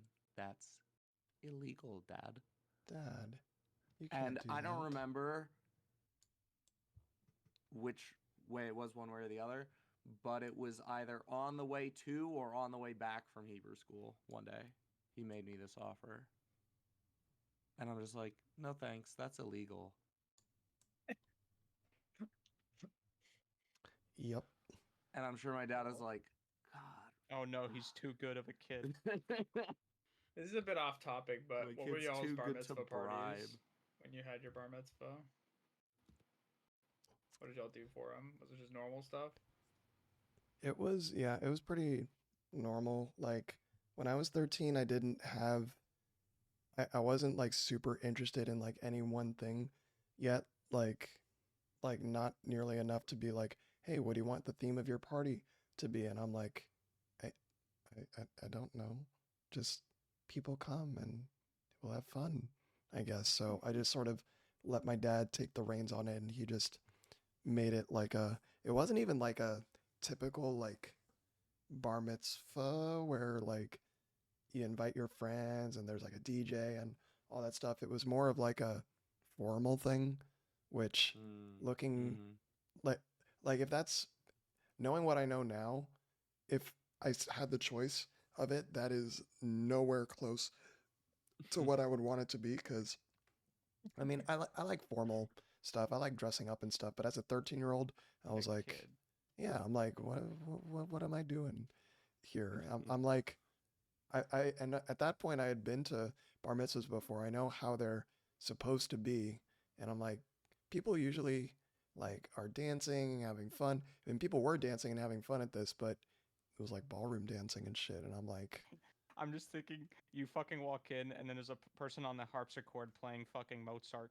Like, like, yeah, I don't think we had any live music. Like the DJ was playing stuff through speakers, but it was like not classical music, but like older music, like maybe Billy Joel or Journey, stuff that like everyone likes, but Mm-hmm. not like today's music. Because like I said, my dad took the reins on this. And yeah, so it was fun. It was okay. Uh, wait, I also remember this was like maybe like 5 or 6 months before me and my first girlfriend got together, and uh, she was at this party with me, and she wanted to dance with me, but me being the awkward shit that I am, said, "Oh no, thanks, I don't like to dance." I would have done the same thing. Mm-hmm. I love you, Dave. I also would have done the same thing. No, but she kept asking like But that's because I over. actually don't fucking. I No, cannot. I don't like to I dance. still don't dance. Like nowadays, Yeah.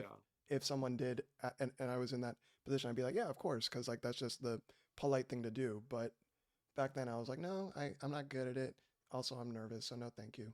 But then I ended up doing it just because my dad was like, go do it, be a gentleman. I'm like, oh, okay.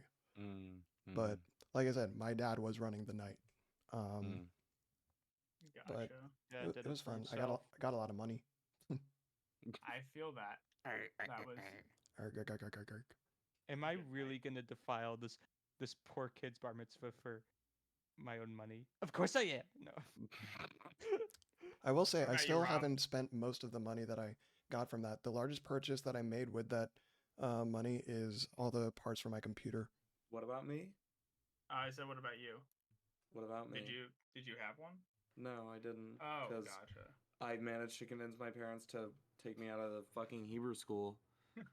Also, when I say that Hebrew school is a waste of time, I didn't just feel that way. It was true because so there was a 7-year gap where I didn't go to Hebrew school. So I went.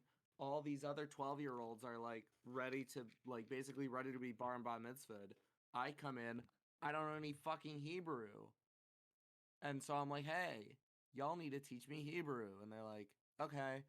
And then they fucking didn't because they didn't accommodate what I actually needed them to do to have me on pace with the kids that were my age, which was to, spend most of my time while I was at the school teaching me Hebrew. Instead, they stuck me in a room with all the other kids that were my age and spent most of my time there teaching like Jewish history basically. Yeah, lore. Yeah. And bro, this is my karma. My job right now, currently, is the karma coming back to me for when I was in Hebrew school at 12 because I was the most like vile shit child ever.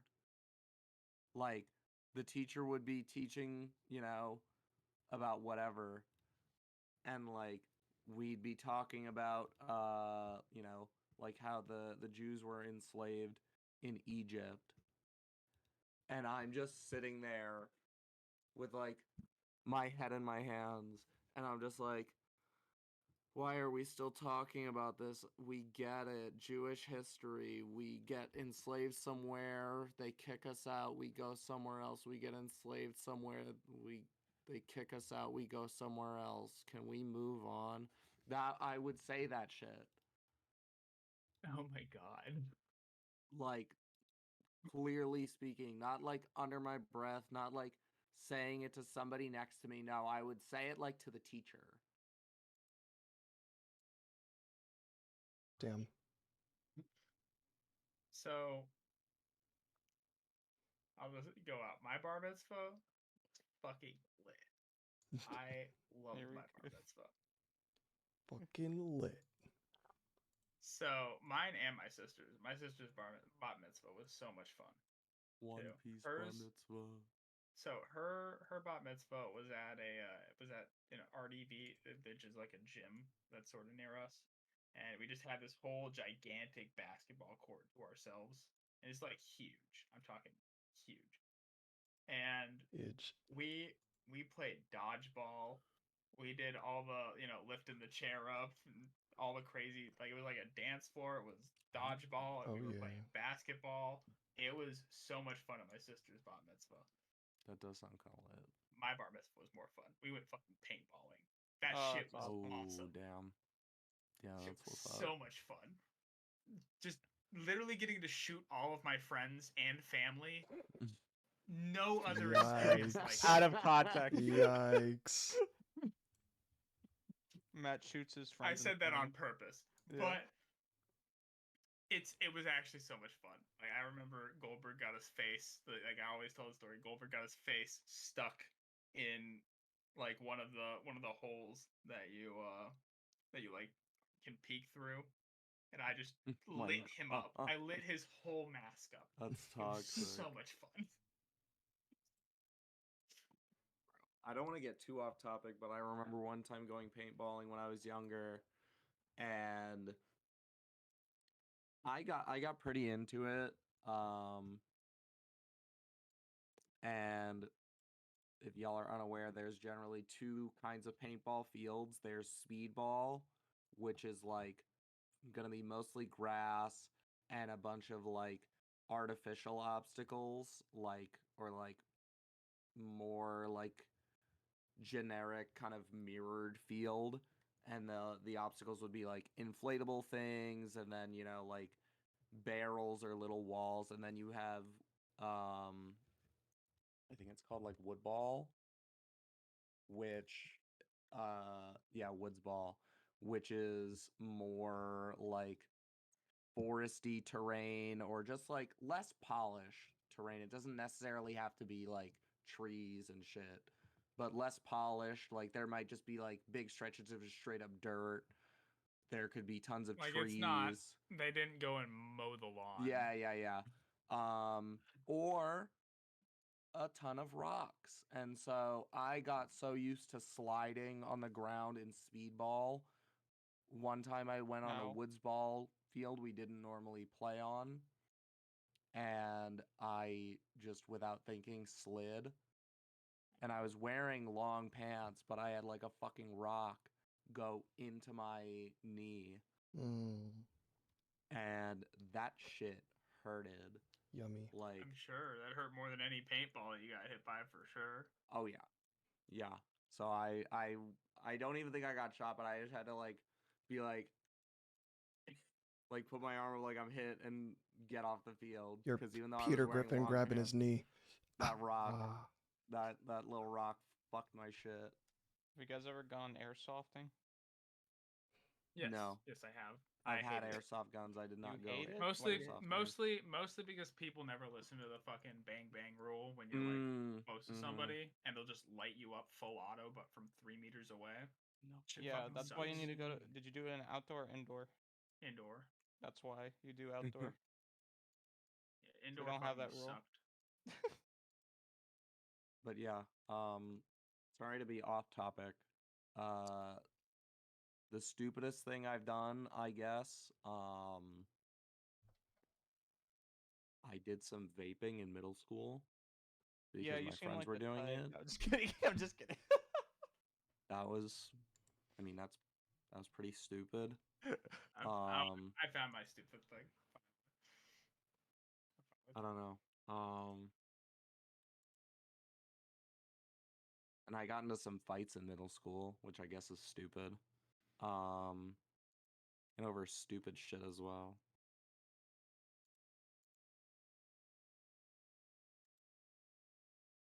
I remember I almost hit some dude with a shovel. Fuck yeah. Back in casually murdering people.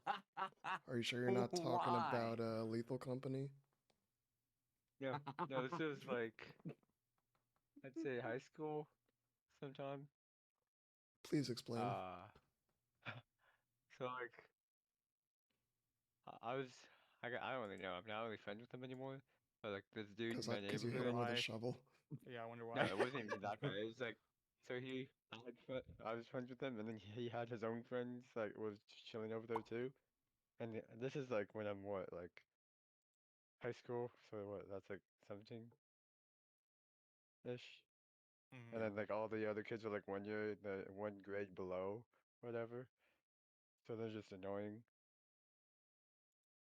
Like, and one dude kept throwing dirt at me, because we're in like his backyard, and he has a pretty big backyard. He's throwing dirt. And I was like, alright, dude, stop. I'm gonna hit you with the shovel. And he just kept doing it. Shit. So I picked up the shovel, and he did it again. So I swung at him. I mean, you did warn him. Yeah. I mean, you prefaced it. You prefaced it with a he's threatening me. I feel threatened. Yeah, I mean, literally, you told him 3 times. Like, that would hold up in court, so. Alright. So then I swung, and he got scared and like went back home. I was like, okay. And then I just never talked or interacted with that guy again. Like with that guy and his friend group and everything. I was like, alright, I'm not talking to you anymore. Yeah, Because he meanwhile, just let it happen. So I was like, okay. here's their podcast. Yeah, so this fucking guy swung a shovel at me. That psycho. I just threw a little dirt at him. Yeah. You know, it's not that deep. I only did it like 4 times, and he did- told me to stop all 4 times. It was only after the 4th time, and he told me he was gonna hit me with the shovel like 3 times, but like, it's just dirt, dude. Like, get over it. Yeah. Wah. Yeah, But that's fucking hilarious. Yeah. We've always had that like one friend that has other friends, and you just come in, you didn't realize he was gonna have other friends over, and you're just like, I don't know what to do. Mm-hmm. Yeah. Can't think of like a I know devious thing mine. that I've done. It wasn't really devious, but it was one really stupid thing I did. I went on a zip line like totally by myself while I was at camp once. They were literally explaining how to do the zip line, like turned away from me. My ass walked up there, put the carabiner on the thing, and just zipped all the way the Oh fuck my down god. to the other end. Oh my god. It's like that South Park episode. Was it high? Shaka bra. Yeah, Shaka. Yeah, it was pretty high. It was over a lake. What the bro? Man skipped the tutorial and went straight to the game. Actually. Hey, bro. And then Actually, you had to calm zip down. line your way back too. So I did that too, and then I got yelled at.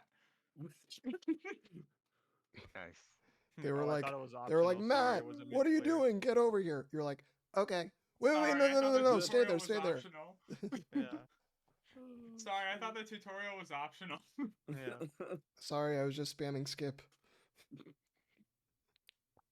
But yeah, I did that, and then gosh, I guess the most Based. devious thing I did. I was not like a bad kid. Like the only thing devious I could think about doing was when I went ding dong ditching with my friend, who was absolutely the instigator of every bad thing I've ever done.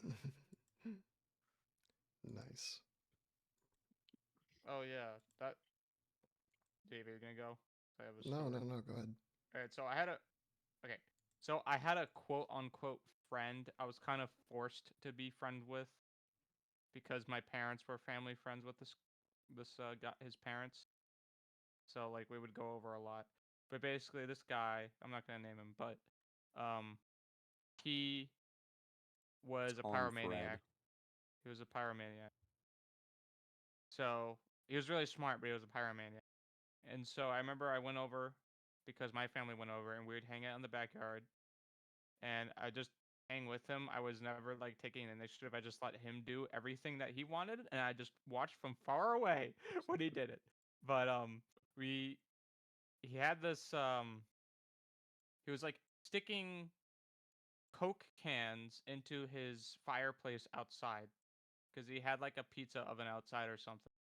So he would stick Coke cans in there. And then we'd hide behind this little fucking plastic like play set outside that he used to have as a kid, which we also melted once, by the way. What? That was another thing. I don't exactly remember the contents of that story, but yeah, so like we're just hiding behind it and then the cans would just fucking blow up and it would be super loud. It would sound like a gunshot because all that pressure. um but yeah, he did that and then yeah, we also like for some reason he decided to light the plastic thing on fire, so that was melting and releasing cancerous fumes into the air. It's awesome. Yummy. Ew. And he would go with his mom every year to Connecticut because I was living in New York and you can't have fireworks in New York, not even like sparklers or anything. So he would drive up to Connecticut with his mom and they'd go to like a big fireworks warehouse and then they smuggle it back. Bruh. So he just had a bunch of fireworks that he'd light Our up and family then friends would do the same thing yeah, before New Year's. yeah. They'd just go to So another state and come back. I remember one day my family was there and it was 4th of July or it was like the weekend before and he was gonna light some fireworks, which I guess everyone was like fine with because Florida you're allowed to have fireworks, where we were from, and he had a Roman candle and it fucking fell over and it was pointed directly toward us and we were eating and we were in like a corner so we couldn't go anywhere and so it just started shooting at us. We're like ah. But other than that, yeah, he was kind of insane. And then I stopped talking to him. I avoided him in high school because I just didn't want to associate with him. So yeah, Yeah. Yeah, I've had fireworks shot at me too. It's not a very fun experience. it's fucking loud and I thought of another. I thought of a even more like devious thing I did. It was really mean, and I feel really bad about it still that I did it. But again, instigated by that one guy. Not gonna name any names here. But it was New On Year's, Carl. and he had the Carl. brilliant idea of sharpieing my sister's Justin Bieber cardboard cutout. Oh my god. Like, I mean, deserved though. So Based. which is just like, yeah, that thing creeped me out. But I was just still going, like, I felt bad because it's my sister. I felt bad. if Yeah, you I wanted mean, to be it's a true hers. Chad, you would have bought a new one. The thing is, it's not like I did anything. I just didn't stop it. So, I didn't stop it. He's a follower of chaos. He doesn't care.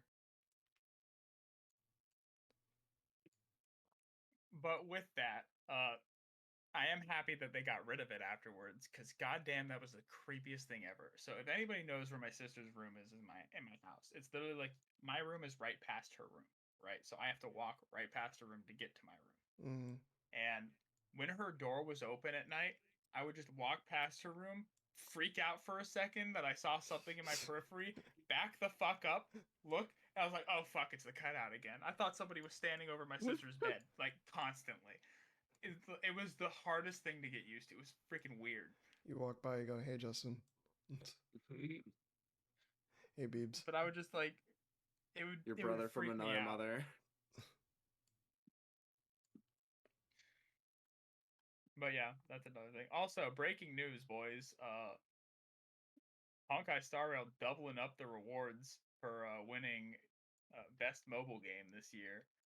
Coming with a full 10 pull, boys. A whole 10 pull. Full 10 pull for winning the award. Hell yeah. Damn, bro, that's crazy. That's what's up. That's crazy. Genshin gave us 800 gems, right? For being nominated, yeah. Yep. Yep. So that's a 5 pull. Yep, I already converted them into pulls. I will attempt for Navia. Will I get her? Probably not. What's your pity? I'm pretty sure 0 because I just got Farina. Oh, Farina, yeah. I can't think of something off the noggin. Devious, or what was the other word? Stupidest. Stupid. I mean, probably any of the stupid shit that I've done has just been me being oblivious and not knowing that it was stupid. We're all just good kids. Goddamn. I remember one time I asked my mom if I was Italian. What? I asked my mom when I was to be like in fair. kindergarten. When I was in kindergarten, because I knew 2 people in my kindergarten class. Both they were also named David, and they were both Italian, and they were unrelated and had nothing to do with each other. And I was like, "Mom, am I Italian?" Because I was like, "Are all Davids just Italian?" Yes. Yes. Italian David. That makes me think of, I was in the car with the kid I was talking about earlier, or maybe I was hanging out with him. I don't know. But Eugene. I learned, yeah, let's just call him Eugene, and he liked to say the word boner a lot, and then when I got in the car, I asked my mom, I'm like, "What does boner mean?" And she almost like stopped the car. Yeah, that was funny. How old were you? I mean, I was young, obviously. I think I was no, I was at 22. least 10. At least 10. Yeah. I think I was 10 years old. Mhm. Yeah. Mom, Yeah, what's a New boner? New York era, I was at least 9 or The New York arc. The New York Arc. Wait, what was that city in in Hunter x York Hunter? New. York New. Yeah. York New. York New City. Yep. I do remember throwing someone's textbook on a roof.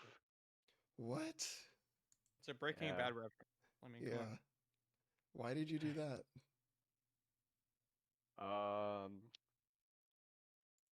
think I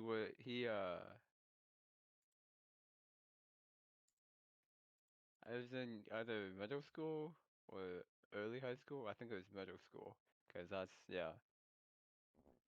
me SMS, yeah.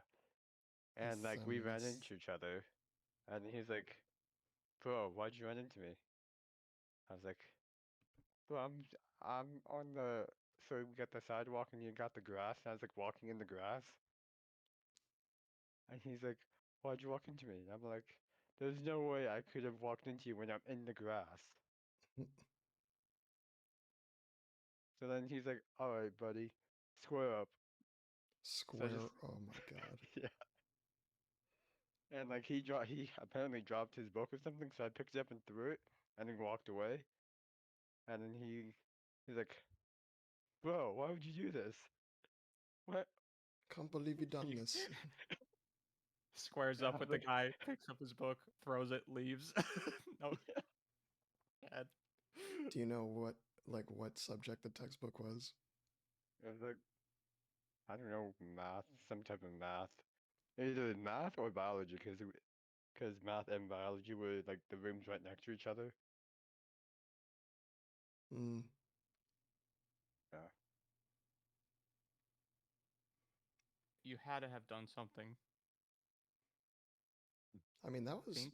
that was a good My one. man, I was looking down at the grass walking. No. Yes. I'm talking. Dave, you have to have done something. Oh, Even if it's like a little stupid shit thing, said something. I would have to think for a couple more minutes. It wouldn't have been that bad if it's not something I don't immediately remember. Um, I don't know. I know something bad my dad did. What your dad did. I think he told us this recently. Last time I was here, but he when he made model rockets as when he was a little kid, he stuck a frog in the payload, and he Oh killed God, it. it's kind of fucked up. He killed it. It went up, and when he retrieved it out of the payload when it landed, it was like Did it get cooked? it didn't get cooked. It just died from the G forces. Damn. Like it was like kind of like splatted against the payload. Yummy. And then yesterday one of the security guards came in because he saw I was working on model rockets. And he's like, oh, I used to do this shit as a kid. I used to put lizards in there and launch them up. And I'm like, what is with people sticking animals in their fucking rockets? I I'm like, mean, Bro, it people in the starts 50s to it 60s what age. else are starts they gonna put in them? I don't know, it fucking starts as sensors. it starts with kids like using magnifying glasses to burn ants, and then they start launching lizards into space, and then before you know But it, they're like cutting open dogs. I And never did this shit as a kid. What the fuck? Well, that was a different time, man. Yeah, they were That's worse like back a then. They had more freedom, so they were worse. yeah.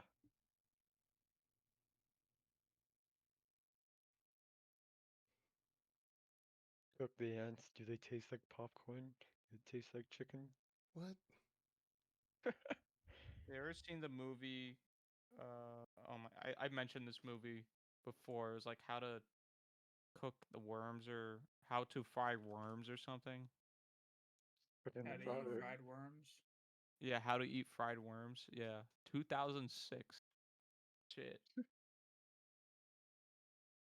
Yeah, I don't really remember anything of the movie other than the commercial of him eating the worms out of the microwave.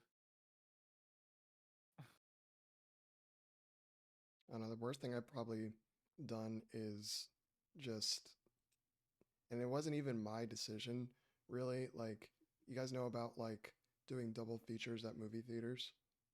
Yeah, Mm-hmm. you Like just jump Oh, to just movies. my dad and I did that like once or twice when I was a lot younger because I don't even know what the movies were, but he wanted to see two of the movies that were out in theaters at the time, and I had no like nowadays I would be like, no, I don't want to sit in a theater for 4 or 5 hours watching two movies, and but back then I was like, yeah, okay. And when I got home and mom was like, what are you guys doing? And my my dad was like, "Oh, we went to the movie," and she's like, "Oh, what'd you see?" And I said that we saw this, we saw movie one, and then my dad cuts me off, and he's like, "Yeah," and we really liked it. Apparently, he didn't want her to know that we did a double feature, so I was, I guess, what's the word? An accomplice in See, I'm telling you, it's not none of the stuff that I do is like particularly bad. It's like I guess I lied to my mom for Yeah. because my dad wanted to not let her know that we double featured because she thinks it's stealing and stuff, which it is. Like you're not supposed to do that. You paid for one movie, but you know, well, now you can't do that anymore because they have the assigned seats Not yeah, in true. like most movie theaters, yeah. and But I it's like, mean, oh, That's true. I once you're did it past the recently. ticket guy, they're not checking anything. And if it happens to be like a full theater, then yeah, you're gonna have an issue. But if it's Yep. a movie that's been out for a few weeks already, you're probably fine. Yeah, like me and Lance, the most I did it for the first time, the only time I've done it. Me and Lance went to go see Brightburn and one other movie, I don't remember the name. And we went to the Regal Cinemas near FSU, Mm, you know, and there was like just no one there. Like absolutely just no one there. There was like only one worker. So we just yeah. like went in. Well, I And mean, we those movie theaters there kind of. yeah. I never really saw that many people when we went. Yeah. So, Yeah. Well, also COVID was around that time too, so Yeah. yeah. no No, one no one was fucking doing going. anything. Yeah. Cared. Rest in peace, like every store for COVID. Yeah. Well, what do you say, boyos? Yeah. Sounds like a good place to end it. Okay. Well, Who say what now? You also watch Wrap we it done. up. We done. I say we haven't talked about Monster. Well, Hey, we don't have to. All right, let's go. Fuck off. I mean, do you Yeah. want to? I asked a few minutes ago. Let's take a vote. Do we want to end it now? Say I aye. remember when the world was gonna end in 2012. Yes. Yep. I Yes. told my mom I literally don't care. I'm going to bed. Yeah. The last day to watch it is on December 31st, before Netflix takes it off. Oh no, the world's gonna end. Oh no. Isn't like the new date like 2036? I don't know. I don't know, man. New world end date. Rob, you want to quickly run through it? Yeah. I If you cook Volume 3, I'll jump in for Volume 4 because I read Volume 3 like 2 weeks ago. hold on. Oh, it's a new I have to look Y2K. back at what volume 3 was. Where did that start? Like 18, 17, 16. 21st, 2012. 16. It's 8 volumes per I guess 17, yeah. Okay. So volume 3 of Monster starts on chapter 16. We're introduced to um this this man whom the detective who's sort of investigating Tenma, the doctor who's on the run, still looking for uh, Johann. Um, this investigator has brought in this like ex-mercenary, ex-military dude and is looking for information on Tenma because he believes that Tenma went to him to do special training to like be able to fight and shoot a gun. And then he's saying, I don't know what you're talking about and all that stuff. And then it does a flashback to when he did meet Tenma and he did teach him how to fight and shoot a gun and all that. And he stayed with him for a while, and we learned that he also was the guardian of this little girl who lives with him. And this little girl is the daughter of a woman who this guy just shot right in front of her. Um, I don't remember why he shot her.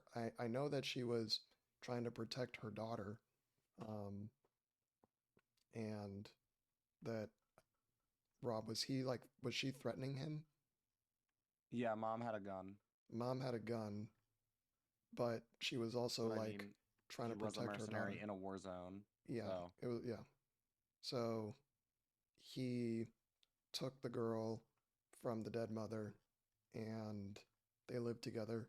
She doesn't speak to him because, like, understandably, she kind of hates him for killing her mother in front of her. But over the course of the chapter, we see the relationship between Tenma and the mercenary and the little girl start to blossom a little bit. Tenma cooks traditional Japanese food for the both of them, and she learns. Well, she doesn't learn. She uses chopsticks to eat, um, which she would have been familiar with because I think they said that she's from Myanmar, right? Rob, What is it?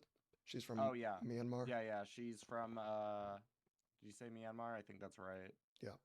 So, A Southeast Asian country. mhm. So they have a good relationship, and then by the end of the chapter, once he leaves, um, once Tenma leaves them, the little girl and the mercenary are now on better terms. She smiles at him now. She speaks to him now, which is something that she never did before Tenma, but after Tenma, it good. Um, and what else? What else?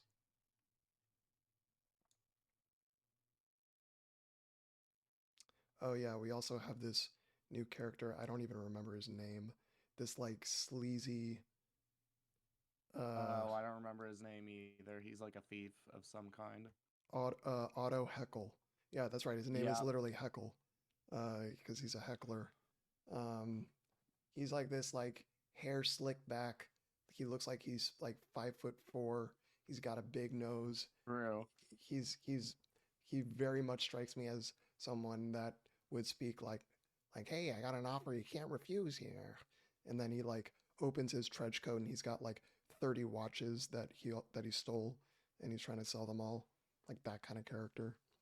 Um he Yeah, he's the most like cat burglar mhm, ever. yeah.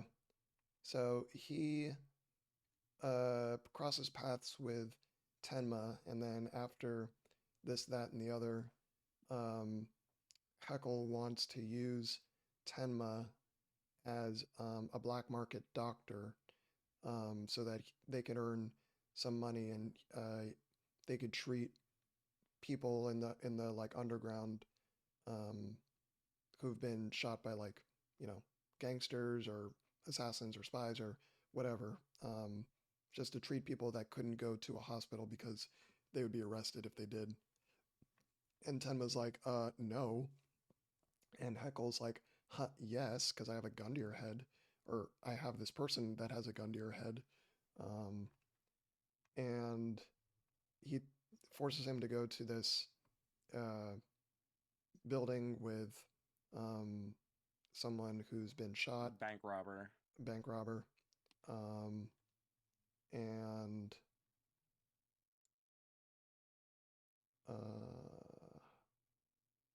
He refuses to treat him at first. refuses to treat him. Yeah, is that the? He's like, take this guy to a hospital. Yeah, take him to a hospital. Yeah, he's And like, he's like, I cannot do what needs to be done. You need to take him to a hospital. yeah, And they're like, treat him. And he's like, no, you need to take him to a hospital. yeah. Um, and they're like, no, we cannot. You don't understand the situation you're in. And they're like, treat him or we'll shoot you. And Tenma's like, you won't shoot me because you need me. And the the guy is like, if I die, then you can shoot him. Until then, don't. And then when this guy who needs the treatment is a terrorist, like Oh yeah, that's he what he was. he killed Yeah, a not bunch bank of robber. innocent people, civilians, just bystanders, and this is why Tenma doesn't want to treat him because like he's this horrible, terrible person. And he's saying like, you don't know the situation I'm in. After the Berlin Wall came down, all these companies came in and they, destroyed our business. They started buying up our buildings and blah, blah, blah, blah. So this is really just payback and all that. Um, and Tenma's like, yeah, no, that doesn't, like, that don't fly here. You're not getting treated, bye, bitch. And I think it was only he, when the man who needs to be treated started to show real emotion and fear of dying, did Tenma start to feel like there was a bit of humanity left in him, and then he decided to actually treat him. He gave him like the bare minimum first aid so that he wouldn't just die and bleed out there on the couch that he was on. But he did say, you do need to go to a hospital. You won't die now. You will if you don't go to a hospital. So we're going now. And so uh, I think did he call the cops or did he like No, take him somewhere? he didn't call the cops. He just put him on his back and started carrying him. Yeah, he took him out and he laid him against a tree outside in the open, and then the cops eventually came. So, you know, he lived assumedly afterward, but you know, he was caught. So, um, after all that, the man was like, "Wow, that's a real doctor," um, because he did the right thing. You know, he saved a life, and he turned in the bad guy, which will also probably save lives because he won't take any more. Um, Tenma's whole philosophy is life is precious. It doesn't matter whose life it is. And as the story is going along, we're starting to see that while he thinks all life is precious, what he's ultimately doing now is hunting down someone to kill them, Johann.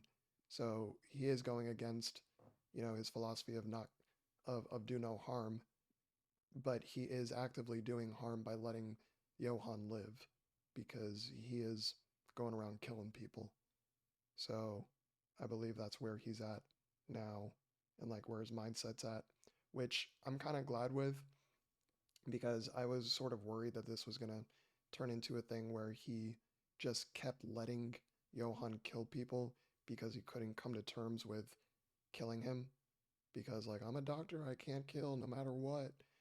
But you know, we haven't gotten to the point yet where Tenma has a gun pointed at Johann, so we don't know if he'll still be able to pull the trigger once it comes down to it. But for the moment, it looks like he is, you know, in the zone. Um, a lot of stuff happens uh, here. I'm just like going through the chapters.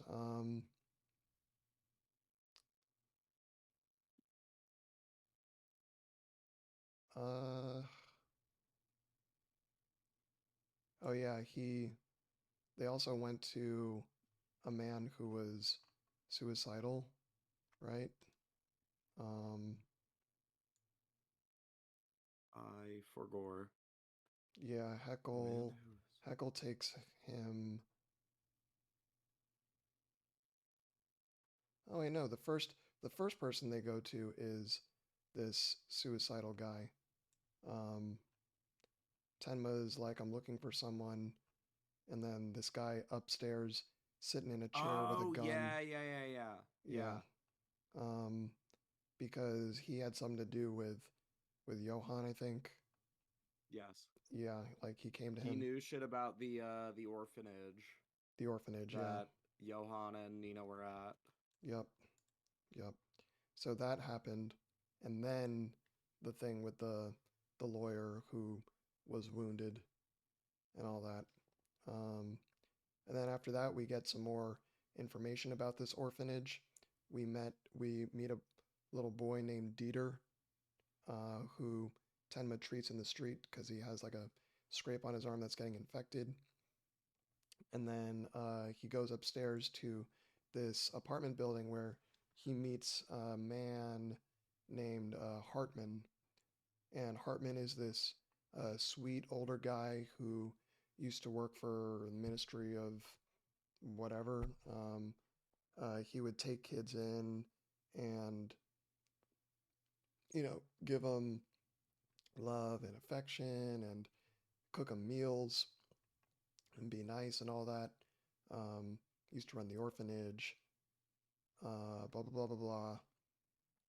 And he's very much like, you know, it was awful what was going on. At the time, all these kids, and we took them in, and blah, blah, blah, blah, blah. And then he started talking about Johann and how Johann was part of the orphanage. Um, and then it started to get a bit weird because Dieter, who Tenma met on the street, the little boy, comes upstairs and he's currently living uh, with Hartman, and Dieter has like a weird sort of relationship with Hartman. Like he wasn't really speaking to him so much, and he's sort of kept to himself.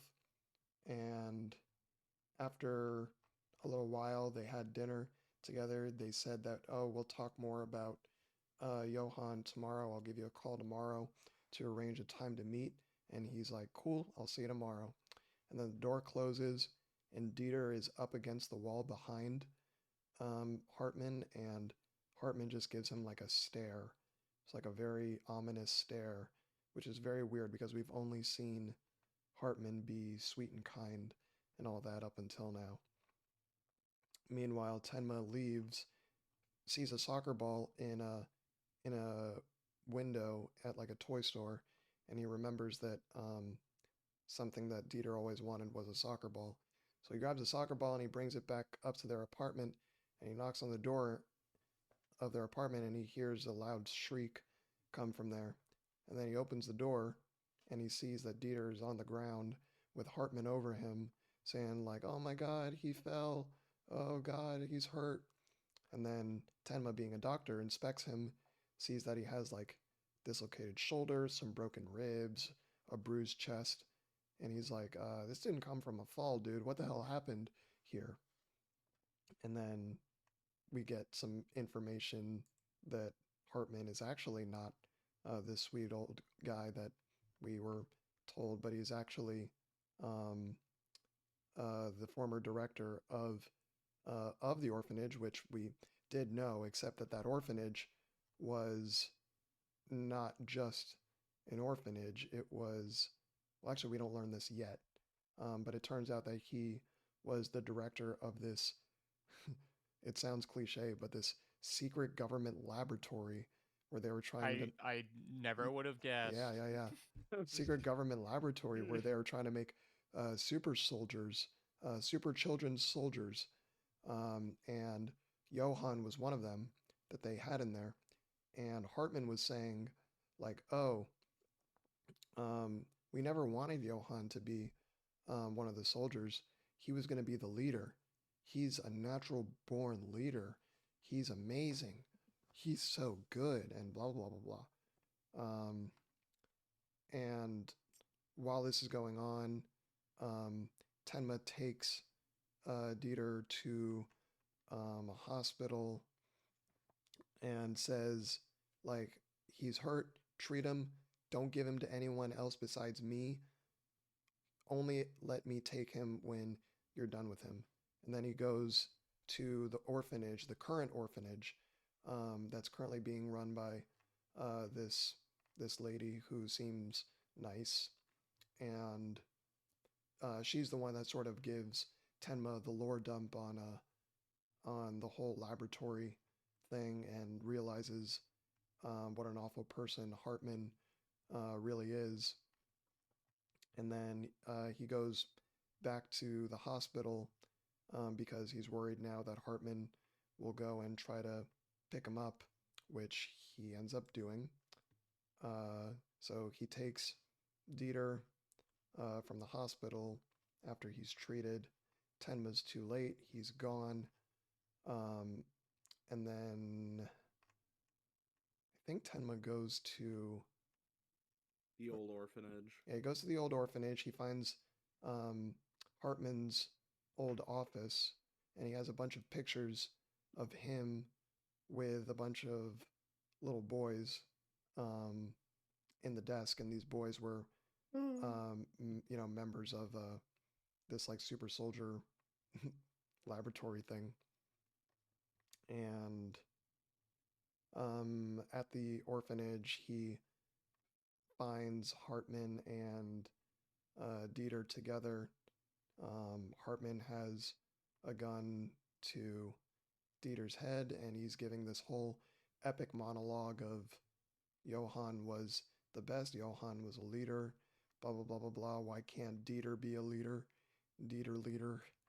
And Dieter's like, yeah, I couldn't do it. I couldn't be him. And Tenma's like, Dieter, you have to come down from there. You have to walk down those stairs. You have to be the one to do it. And Hartman's like, nah, he won't. He won't. You won't. Dieter, you won't. And then he does. And then he's like, Dieter, stop. You won't. And then he does. And then he walks down and he sort of yells at Hartman. And Hartman is so like distraught and he feels betrayed by Dieter that he just like gets down on his knees and starts just like crying. What a bitch. And then they go away and it seems all right for the time being. God, so much happened. Yeah, honestly, the more you've talked, the more I've been like, man, I know a lot happened. A ton of shit happened, and like, yeah, it's 2 volumes, but also, it's 2 volumes. Yeah. Okay, it's not that much. I'm gonna in the grand scheme of things. I'm gonna do just a couple sentences per chapter because I want to hurry this along. Yeah, I was gonna say you guys are just summarizing the whole fucking story. Review it. Review it. Yeah. Next thing, they oh, my actual favorite part about this volume was here when Tenma goes to this village with this like older doctor that's been taking care of everyone, and he has like this great relationship with all the people in the village. And one of the old ladies in the village is like this really like kind of not rude but like sort of stubborn old lady that won't take any treatment from the doctor because she doesn't like doctors. And you know, after a lot of stuff happens, we find out that the doctor really really really cares for this old lady, and she has, I think, like a really severe aneurysm and collapses and is in dire need of surgery, which Tenma performs, you know, fantastic neurosurgery just there.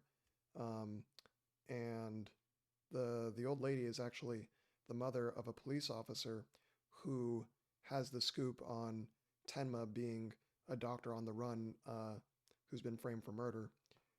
So when he, of course, the timing of all of this is he is mid-surgery operating on his mother, and the son, the police officer, comes and he's like, put your hands up, like in a sterilized room with his mom's head literally open, and he's like, step away from my mom.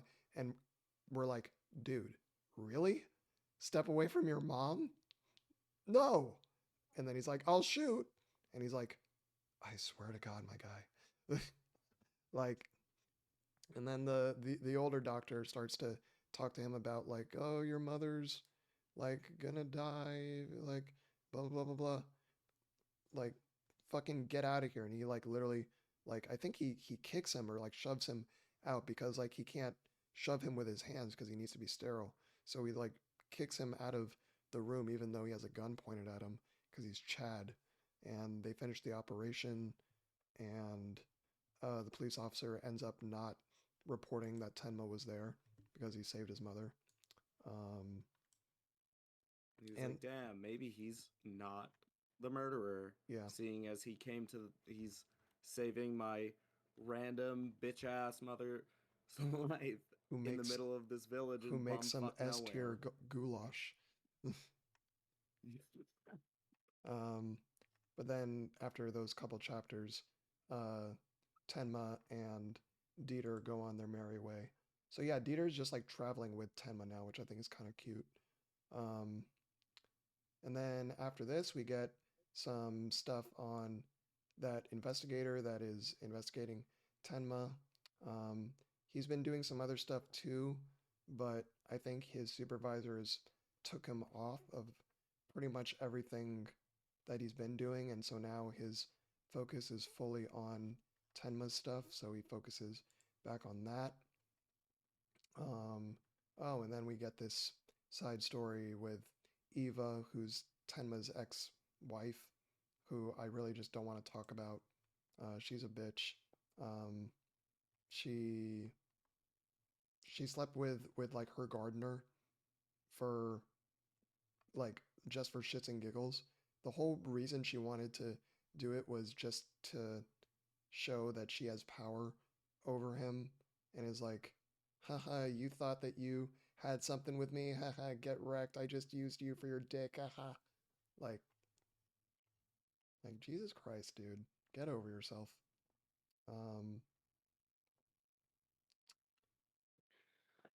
and Lord. You're cutting out a lot for me. that's all right. I'm kind of exhausted of talking of this, Rob. I'll let you have it from here. Yeah. So, God, there's so fucking much. I'm like trying to organize it in my head. Yeah, try to. Everything that fucking happens. Yeah, I know it's like not fair for me to say now because I spent so long talking about it, but try to so have it a I'm couple gonna actually sentences per try chapter. and give a concise version. By concise, I mean there's so much shit I forget. I forgot happened. Yeah. Fucking Tenma goes to this fucking town to like he's trying to find Nina because he's like, bro, if that fucker finds her, if Johan finds her, she's gonna be fucking next.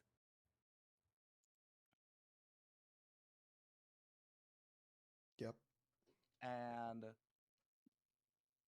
as he's trying to find her, he gets like caught up in this whole fucking thing where these like neo-Nazis are trying to do a fucking terrorism on this like predominantly Turkish neighborhood in the city, by which I mean they're trying to orchestrate this like mass arson attack. Yeah, they're just trying to like burn this entire Turkish ghetto in Frankfurt, I think. Yeah. And it's led by this guy called the Baby.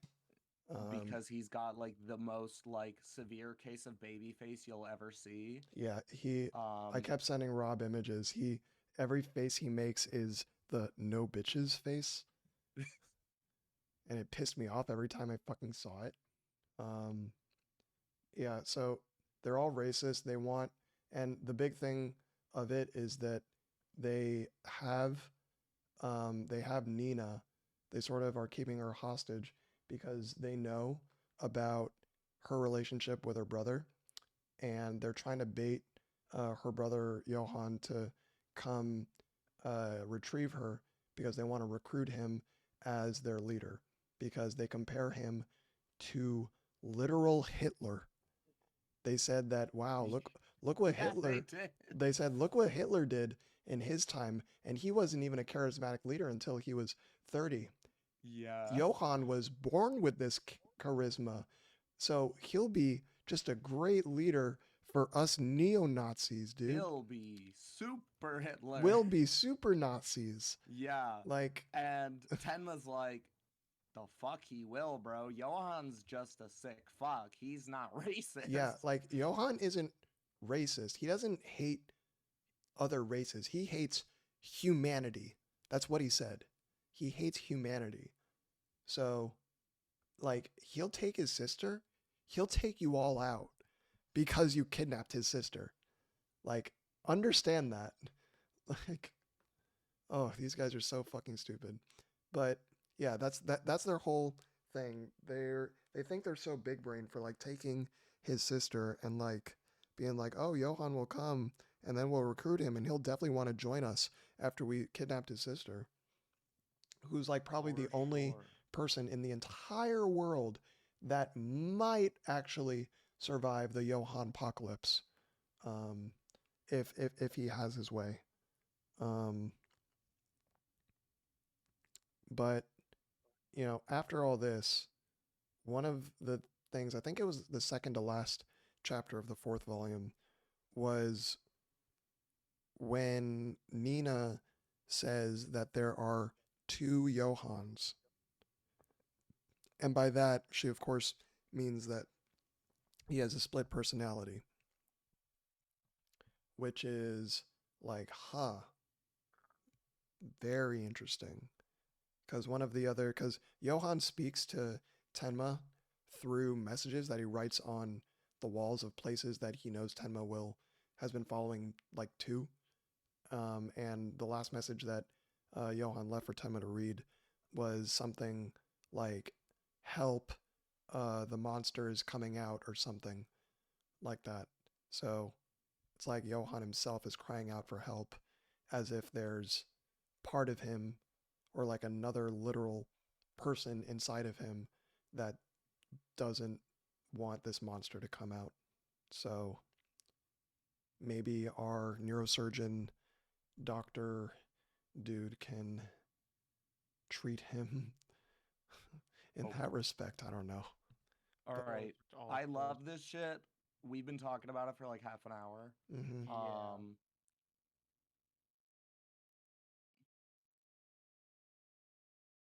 All right, let's send it off, boys. Okay. Yeah, so